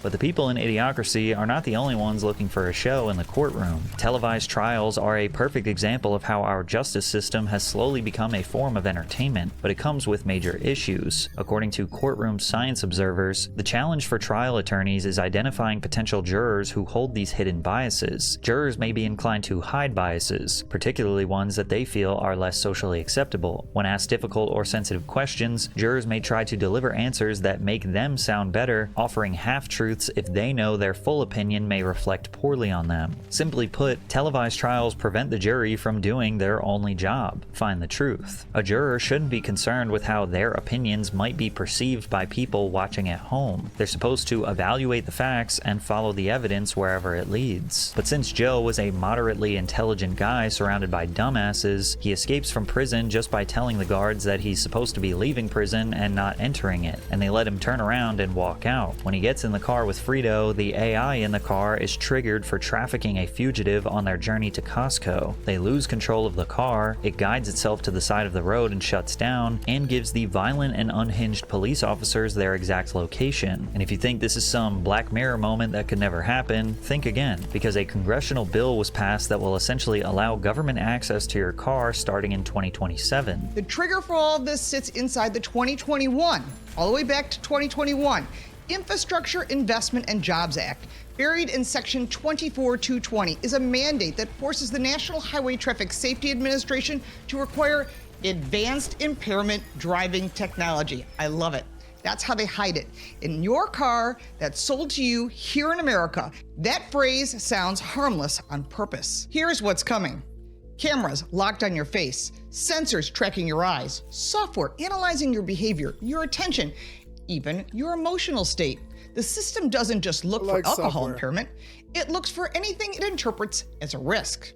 Are you tired, distracted, stressed? That's enough for the system to decide you aren't fit to drive. Joe gets tracked down by the police, but instead of going directly back to jail, he's actually brought to the Oval Office of the White House. His IQ results came back, and in Idiocracy, him having an average IQ in the past makes him a complete genius in the dystopian future. So they hired him to solve a major problem. He needed to figure out why none of the crops were growing, as the whole world was running out of organic and natural nutritional food. However, when they get to the White House, it looks more like a dilapidated mansion in the hood rather than the highest office in the land. The Secretary of State is like a parody of a modern influencer who promotes Carl's Jr. even in his private conversations because he claims they pay him to do it. Says who? The IQ test you took in prison. You got the highest score in history. Brought to you by Carl's Jr. I'm the Secretary of State. History brought to you by Carl's Jr. Why do you keep saying that? Because they pay me every time I do. But in the White House is where Terry Crews steals the show, as former pro wrestler and 5-time Ultimate SmackDown champion, President Dwayne Elizondo Mountain Dew Camacho. He's a charismatic, ex-adult film star and entertainer. He's not afraid to support violence and tap into humanity's dumbest instincts to get exactly what he wants. He's also not afraid to hire dumber members of his family, like his stepbrother, who is a complete idiot yet is the official Secretary of Education. Listening to how Crews describes this character, you can tell that this silly role was still something he was deeply passionate about. I knew this guy. When I tell you, I knew President Camacho because he reminded me of my time of growing up in Flint, Michigan, in church, where you had a pastor or a preacher who you knew was a hustler. You knew he wasn't telling you the truth. If you just put $5 in the box, $5 will get you what you want. And I was like, that's the guy. He's fooling America. It's honestly impossible to ignore the similarities between President Camacho and President Trump, especially considering that Trump himself has entered the WWE for self-promotion long before getting elected.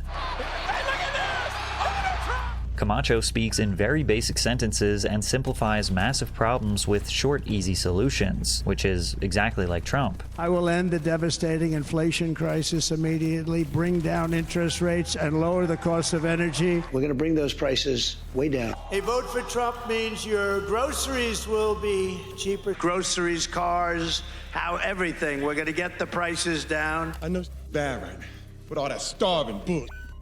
And the dust storms, and we running out of French fries and burrito coverings. Yeah. But I got a solution. I got a 3-point plan to fix everything. Break it down. Number 1, we got this guy not sure. Number 2, he's got a higher IQ than any man alive. And number 3, he's gonna fix everything. Just like Camacho, Trump's promises sound like someone who is either lying in your face or doesn't understand how much power corporations and bureaucracy have over what we hope to change. Another thing Idiocracy displays is Camacho turning his speech into pure entertainment to hype up the crowd instead of clearly explaining his plans for change. And at this point, American politics spend more time blasting music, dancing, and chanting positive affirmations to a roaring audience rather than having thoughtful discussions on how it's actually going to get done. When Joe is appointed as the Secretary of the Interior, he quickly discovers that the entire world has been brainwashed into believing that every living thing requires Brawndo, the thirst mutilator. The sports drink with electrolytes is believed to be so essential that they've replaced it with water to put on their crops. The company supports 50% of the global economy and is the direct cause of the failing crops because it has created a layer of salt on top of all the vital farmland, which is a perfect metaphor for what happens when corporations become so large and influential that their financial interests begin to outweigh basic common sense. Nobody stops to ask whether or not pouring the sports drink on the crops is actually working because too many people are making money from the system. Kind of reminds me of how AI data centers are draining us of fresh water at an alarming rate and how nobody is stopping to think of what will happen when we have no more water to drink. It's not hard to imagine that corporations, or one corporation, will lead to the downfall of society. What's ironic is, corporations are also the reason why this film was considered a complete failure, and that's because the creator, Mike Judge, specifically wanted to poke fun of real brands that people recognize. The designer who created this dystopian, ad-flooded environment, Ellen Lampel, said, "I think so many people see that it wasn't done in any kind of malintent except for just to make an overall statement about we are really directed by advertising and how it impacts our life, and we become part of advertising. We help perpetuate the marketing." But what made Idiocracy so funny and immersive was that it satirized real brands. Starbucks, H&R Block, Carl's Jr., and Costco are all made fun of in the film, but initially Mike's production partner, 20th Century Fox, was legally concerned about the ramifications of using actual brands to make fun of. For example, he wanted to satirize tanning salons in America that were secretly offering happy endings to customers, so he made a joke about how Starbucks coffee now offered extra foam to men willing to pay a premium for their special lattes. We had that in the script, and when it was in pre-production, they run it by legal, and I'm going, man, I don't know how I'm going to come up with something better than the Starbucks thing, because it's not funny if it's not a known place, and so legal, an interesting thing happened. I mean, I don't know how this happened, but they said, they said no, and then they said, well, I just said, so what can it be, satire? And And they said, well, what would help us is if you didn't just pick on them, if it was a bunch of companies. I was like, okay. So then that's how we ended up with that whole red light district in there in the movie where it's like, I think it's like H&R Block, adult tax return with release, and like there's like a Pollo Loco or Pollo Borracho adult chicken. I don't know. What we and then we just did everything. Unsurprisingly, all of the corporate brands that signed up for what they thought was easy advertising in a new movie were extremely upset when they found out that the entire film was making fun of them, and as a result, it basically destroyed the film. According to Mike Judge, Fox's enthusiasm for the movie mysteriously disappeared, and it was one of the most under-financed projects he ever made. It was an impossible schedule, an impossible budget. Every day, it seemed, was at least 16 hours. It was rough. I didn't want to be irresponsible and demand more money than the thing was probably worth. There was one meeting where we were arguing over a shot that cost $3,000 or something like that, and at some point I said, I'll just pay for it. I'd rather pay $30,000 than ever have this meeting again. Terry Crews later admitted that making fun of the brands is what killed the movie at the box office, because Fox was too scared of pissing off their advertisers. Because we used real corporations in our comedy, these companies gave us their name thinking they were going to get pumped up. All these real corporations are like, wait a minute, Carl's Jr. Welcome to Carl's Jr. Would you like to try our extra big taco? And so Fox, who owned the movies, decided we're going to release this in as few theaters as legally possible. So it got a release in probably 3 theaters over one weekend, and it was sucked out into the vortex. Sadly, Mike Judge hoped for a $30 million budget, but he only got $2.4 million, and with brief appearances in a small number of select theaters and little to no publicity, it turned into a guaranteed flop, only earning $500,000 at the worldwide box office. But this is where things get really interesting. Although corporations seemed to do everything they could to get the movie blacklisted, Idiocracy became a cult classic, making almost $10 million in DVD VHS rentals and sales within the first year of its release in 2006, and it only continues to get more and more popular with each passing year because it's so damn close to our modern reality that a dumb comedy looks more like a prophecy. What's funny and scary is that during the filming of one very specific scene, Mike Judge realized he may have not been making a prediction about the future at all. He may have just been exaggerating a reality that already existed. In the scene where Joe runs from the hospital near the beginning of Idiocracy, he finds a movie theater that is showing a film called At.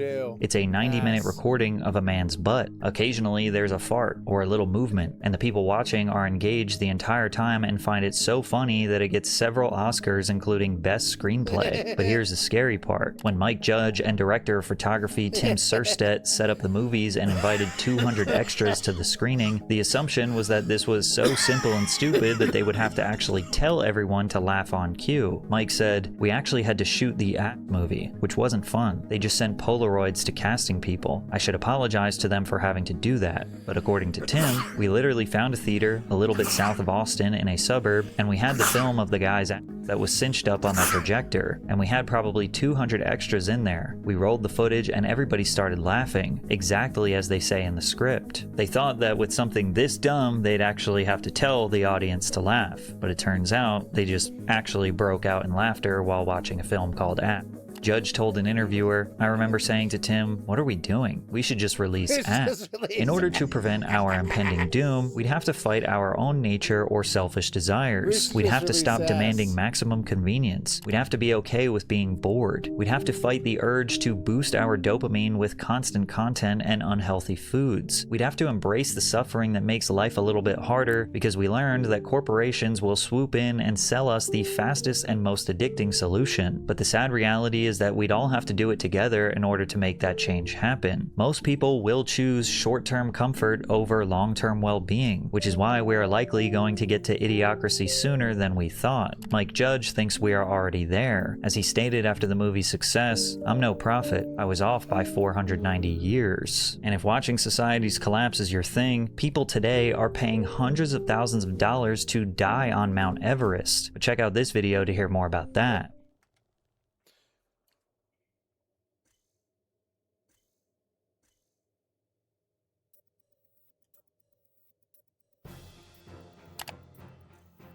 Welcome back, everybody. I I'm remember Army Nick930, Man. I used to play and Army today, Man a lot. in light of yet another Toy Story film being released, I wanted to share with you the complete history of another franchise about toys that seems to have disappeared from the gaming industry as of late. A franchise that used to be inescapable. This is the history of the Army Men franchise.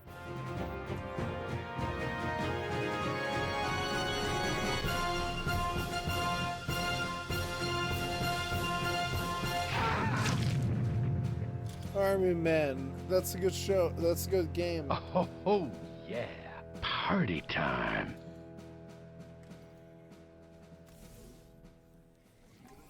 For years, I've explored some of the biggest franchises in video game history on this channel, and despite how different those series may seem on the surface, most of them did at least share one common thread.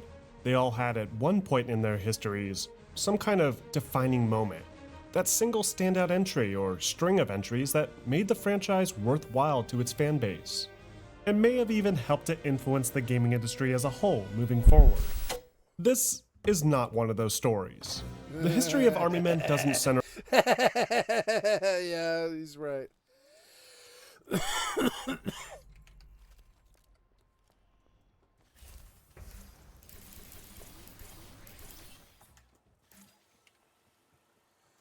Around some groundbreaking success or industry-shifting masterpiece. If anything, it's a cautionary tale, a case study in how even a brilliant concept, backed by talented developers and industry experts, can just as easily collapse under the weight of its own ambition, and how its fate could foreshadow the future of some of the biggest industry titans today. To really get a complete understanding of just what went wrong with the Army Men series, we're gonna have to take this way back, to before its creators had ever considered the possibility of making a game, and talk about the man who helped set it all in motion in the first place. But before we jump into it, I do want to thank the folks over at the Video Game History Foundation, who've provided extensive research material to help put this project together. If you like this kind of content, and want to see more documentaries like this in the future from me, please subscribe to the channel, and set up those alerts so that you'll never miss a new documentary. I've been in production on several more documentaries at the moment that I plan on releasing throughout this year, so keep an eye out for updates on those. And if you'd like to support my work further, please consider becoming a member of my Patreon, which I provided a link for in the description below. The story of the Army Men franchise and its remarkably expansive catalog of games begins here, with an old piece of cardboard, a pair of dice, and a stack of NFL player cards from 1967. This is Stratomatic, a tabletop football game that lets players simulate matchups using statistics and probability. It might not look like much today, but for 13-year-old Trip Hawkins, this game was a daily ritual and occupied almost all of his after-school time in the late 1960s. He was engrossed by how well all those numbers lined up, and how something as seemingly complex as the NFL could be broken down, calculated, and, at least numerically, simulated. In fact, he was so engrossed in it that he felt that he could create and distribute his very own, and built a knockoff version of the game a few years later, even taking out ads in NFL game programs to help promote it. But to his dismay, there was little interest in his game, as few teenagers wanted to sit around and do the math by hand just to see the outcome of a made-up football game. Undeterred by this early failure, Hawkins sought to solve this problem with the emerging computer industry, and created his own major in strategy and applied game theory at Harvard University in 1972. It was during this time that he managed to successfully run a fictional NFL simulation of a room-sized PDP-11 campus computer, even accurately predicting the winner of the 1974 Super Bowl. An achievement that would eventually lead to Hawkins scoring a job at Apple Computers, making millions in stock options, and then leaving to form his own software company, Electronic Arts, in 1984. It was with this up-and-coming publishing house that Hawkins would finally be able to realize his dream, and pitched his real-time football simulation video game idea to legendary Pro Football Hall of Fame coach John Madden.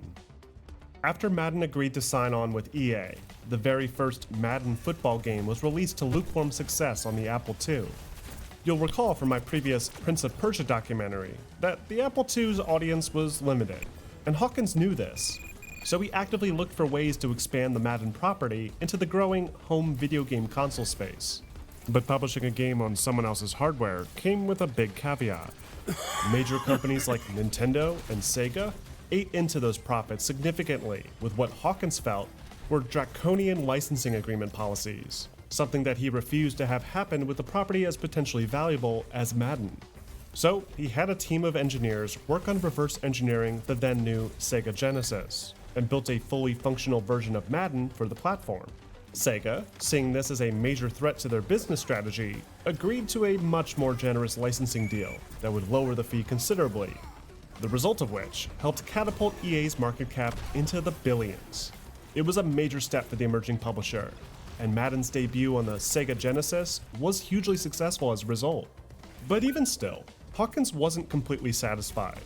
He knew that the real winners in those early days of the video game industry weren't the game makers, but the console makers. And so he wanted EA to build their own console platform. A console more powerful than anything else on the market. One that would break through to the third dimension. In enter Dave Needle and RJ Michael, two hardware engineers that had worked on both the Amiga and Atari Lynx systems, who one night, on a loose napkin at a restaurant, drew out a prototype for a new 3D-driven console, using a then unusual 32-bit cell engine architecture. Hawkins, having over a decade's worth of experience in marketing and competitive strategy, agreed to collaborate with the pair, and the trio established a new hardware venture that would later be known as the 3DO. The 3DO, or three-dimensional optics, was unlike anything attempted in the industry before, as the architects behind it were posturing the device as a revolution in the home media entertainment space, as opposed to just being a dedicated video game system. 3DO is really fulfilling the promise of the digital revolution, something people have talked about for a long time. That multimedia has been one of these big buzzwords, and this is the first time that that vision has really been fulfilled. We're going to change the way people use their television. We're going to change the way people entertain. But would also be manufactured by several different partners, rather than 3DO itself. This way, the 3DO company would be able to earn royalties for both games and consoles sold, without having to worry about distribution or manufacturing costs. This reduced overhead also allowed them to have a much more competitive licensing fee for software developers, making them a much more appealing choice than competitors like, say, Nintendo. At first, this seemed like a solid business strategy. With Hawkins' expansive connections and years of experience in the tech sector, the company was even able to secure partnerships with several major hardware manufacturers, who would produce their own version of the 3DO system, including Matsushita, the then parent company of Panasonic, AT&T, Samsung, Toshiba, Goldstar, now known as LG, and Sanyo. There were even talks to have units developed by Sony and Sega, though as both companies were actively working on their own next-generation CD-based consoles, those deals obviously never materialized. Even still, investors were optimistic about 3DO's potential, especially with Hawkins at the helm. But in 1993, the first version of the 3DO console by Panasonic hit store shelves, with an exorbitant price tag of $699. That, when adjusted for inflation today, would be the equivalent of launching a new console at nearly $1,600. On top of that steep entry fee, the 3DO software lineup wasn't particularly great. Sure, there were some ports of everyone's favorites like Wolfenstein 3D, Myst, and Dragon's Lair. But the system didn't seem to have any of its own signature titles that stood out from the crowd like a Mario or a Sonic.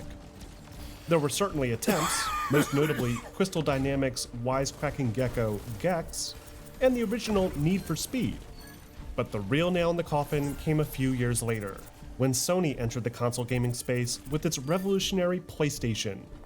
According to Trip Hawkins, the PlayStation proved to be more successful not because of its lower $299 entry price, but because Sony were able to enter the console market with $2 billion in capital to begin with, allowing for an aggressive developer acquisition as a result, and a stronger lineup of games consumers would actually be interested in playing. What's more, Sony had a much more effective marketing campaign, solid third-party support at launch, and more developer-friendly tools to build new games with, giving it a better long-term strategy. By 1994, the 3DO console was considered, at least internally, to be a failure. In-development versions of 3DO with partners like AT&T fell through without any units ever being developed. And a planned next-generation version of Panasonic's 3DO, dubbed the M2, would be cancelled shortly after, as 3DO sold the licensing rights for it to the parent company Matsushita for about $100 million. Following their strategic abandonment of their hardware aspirations, 3DO was reimagined as a dedicated software production house, with its employees split into several teams within their core internal development unit, known as Studio 3DO. Hawkins remained chairman and CEO.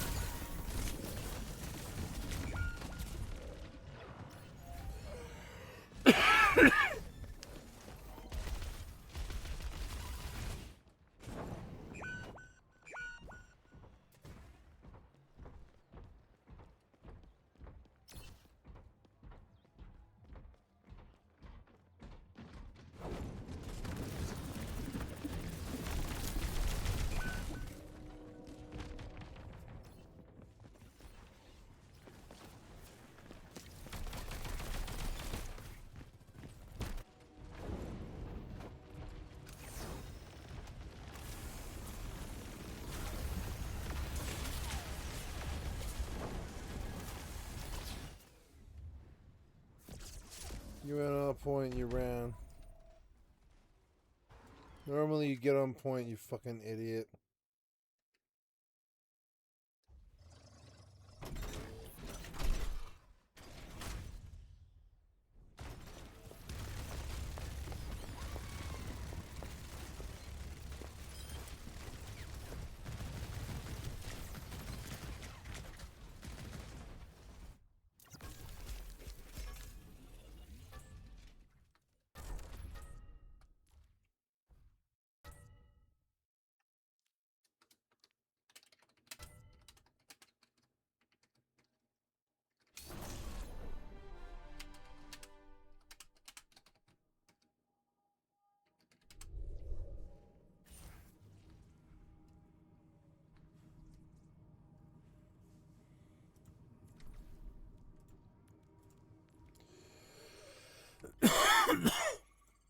But also took on the role of company creative director of this new unit, allowing him to have final say on every core internal production project.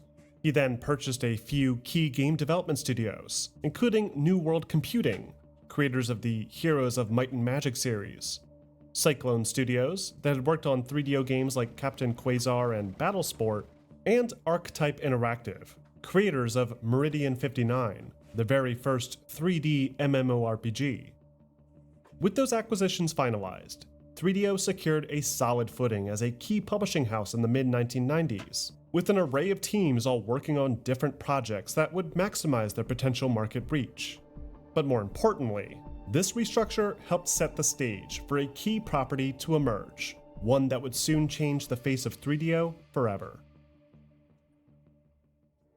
With the stage having now been set, it was up to 3DO's newly adopted software development studios to help turn the company's fortunes around. To accomplish this, Hawkins and the studio's new president, Hugh Martin, looked at some of the more successful titles that had released for the 3DO platform. One particular standout was a vehicular-based top-down shooter, Return Fire, by Prolific Publishing, that many considered to be one of the system's better offerings. Seeing that potential, Hawkins tasked one of the internal development teams to create a spiritual successor, given the working title War Sports. It was around this time that former EA employee Keith Bullen entered the scene. Initially, Keith was brought on to help direct the general art direction for this War Sports project, looking at ways to utilize the 3DO's unique cell-based architecture to maximize its visual quality. But he was faced with an unusual hurdle by 3DO's marketing team. The game had to achieve an E rating in order to avoid costly redesigns from stricter international markets. Initially, the team considered just giving dying soldiers green blood or using robots like Half-Life had done for its German release. But this didn't sit well with Keith, and he spent the better part of the next few months looking for a more elegant solution. Finally, it hit him. What if these soldiers only thought that the war was real? What if the soldiers were actually just plastic toys? No doubt using the then recent release of Toy Story as partial inspiration, the ideas for a fully fledged plastic army men game quickly fell into place.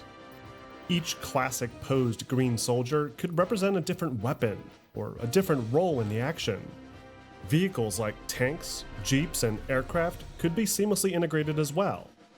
And best of all, the violent dismemberment of toy soldiers would be trivial to international censors. When Bowen pitched the idea to Hawkins, he loved it, recalling memories of playing with little toy soldiers himself, and he saw massive marketing potential in something tied so heavily to nostalgia. So the project was given the green light, and Bowen was promoted to be its lead designer. With Hawkins on board, Bowen turned to his small 6-man team that would help see the vision through. Though they weren't as easily convinced, feeling the whole toy angle was juvenile. Determined to win them over, Bowen purchased a generic 3D model of a soldier from Viewpoint Data Labs, gave it a base green texture map with some minor specularity, and started to replicate iconic Army men poses, which he would gradually show off to the production team, even going as far as turning his monitor in the office so that they might catch a glimpse of it as they walked by. He also stressed that while the soldiers may be plastic toys to us, their war was very real to them, with real gunfire, explosions, and dismemberment. A kind of hyper-violent, almost satirical aesthetic that would set it apart from the likes of something like, say, Toy Story. This helped to greatly ease concerns among staff members, and full production proceeded forward. Before long, the team started to piece together early concept work for the game, designing level environments on paper and workshopping gameplay directions that would best suit the toy soldiers. Early on, the team considered making it into a real-time strategy game, with various classic Army men poses serving as specific unit types that could be called upon and ordered to attack enemy positions. But the concept did gradually shift into being more interactive, using games like Ikari Warrior and No Remorse as major sources of inspiration. The next challenge was trying to create a visually appealing experience within the project's tight budget constraints. Production for the game technically began before the M2 had officially been cancelled, so they wouldn't have access to any of that 100 mil that would eventually be in 3DO's war chest. They also considered the M2 to be the core target platform, and so technical considerations had to be made for that as well. So they decided to make liberal use of the 3D model that Bowen had purchased, posing him into all the necessary animation frames that would be needed to develop sprite sheets for all the soldiers on screen, just with a lower poly count and reduced color palette to help fit within those hardware limitations.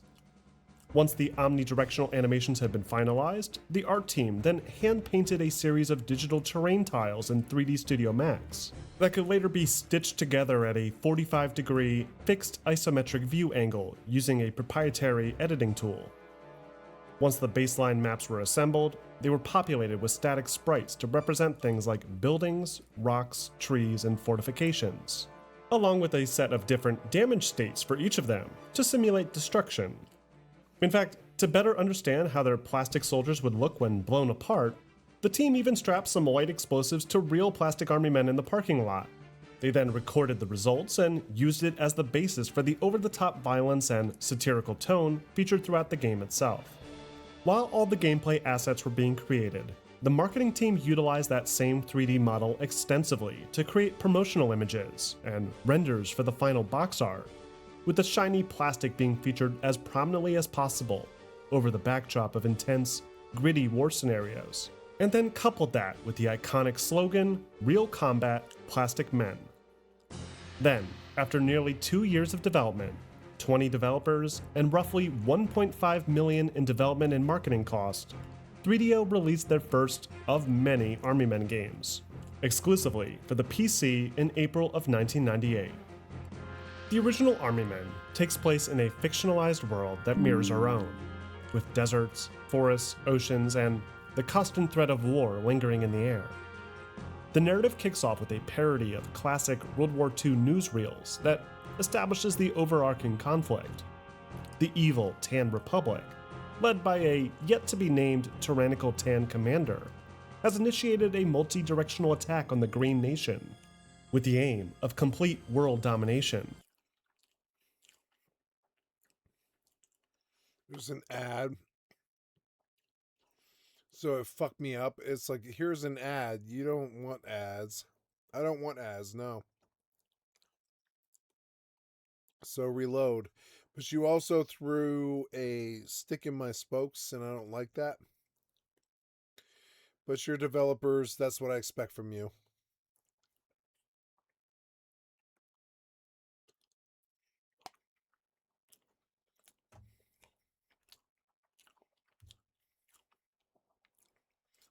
Look at it try to reload.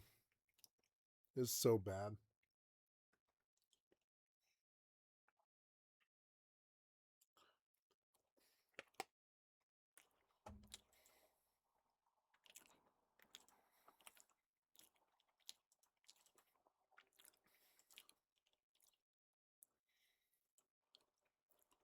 You say I'm disconnected. I am disconnected.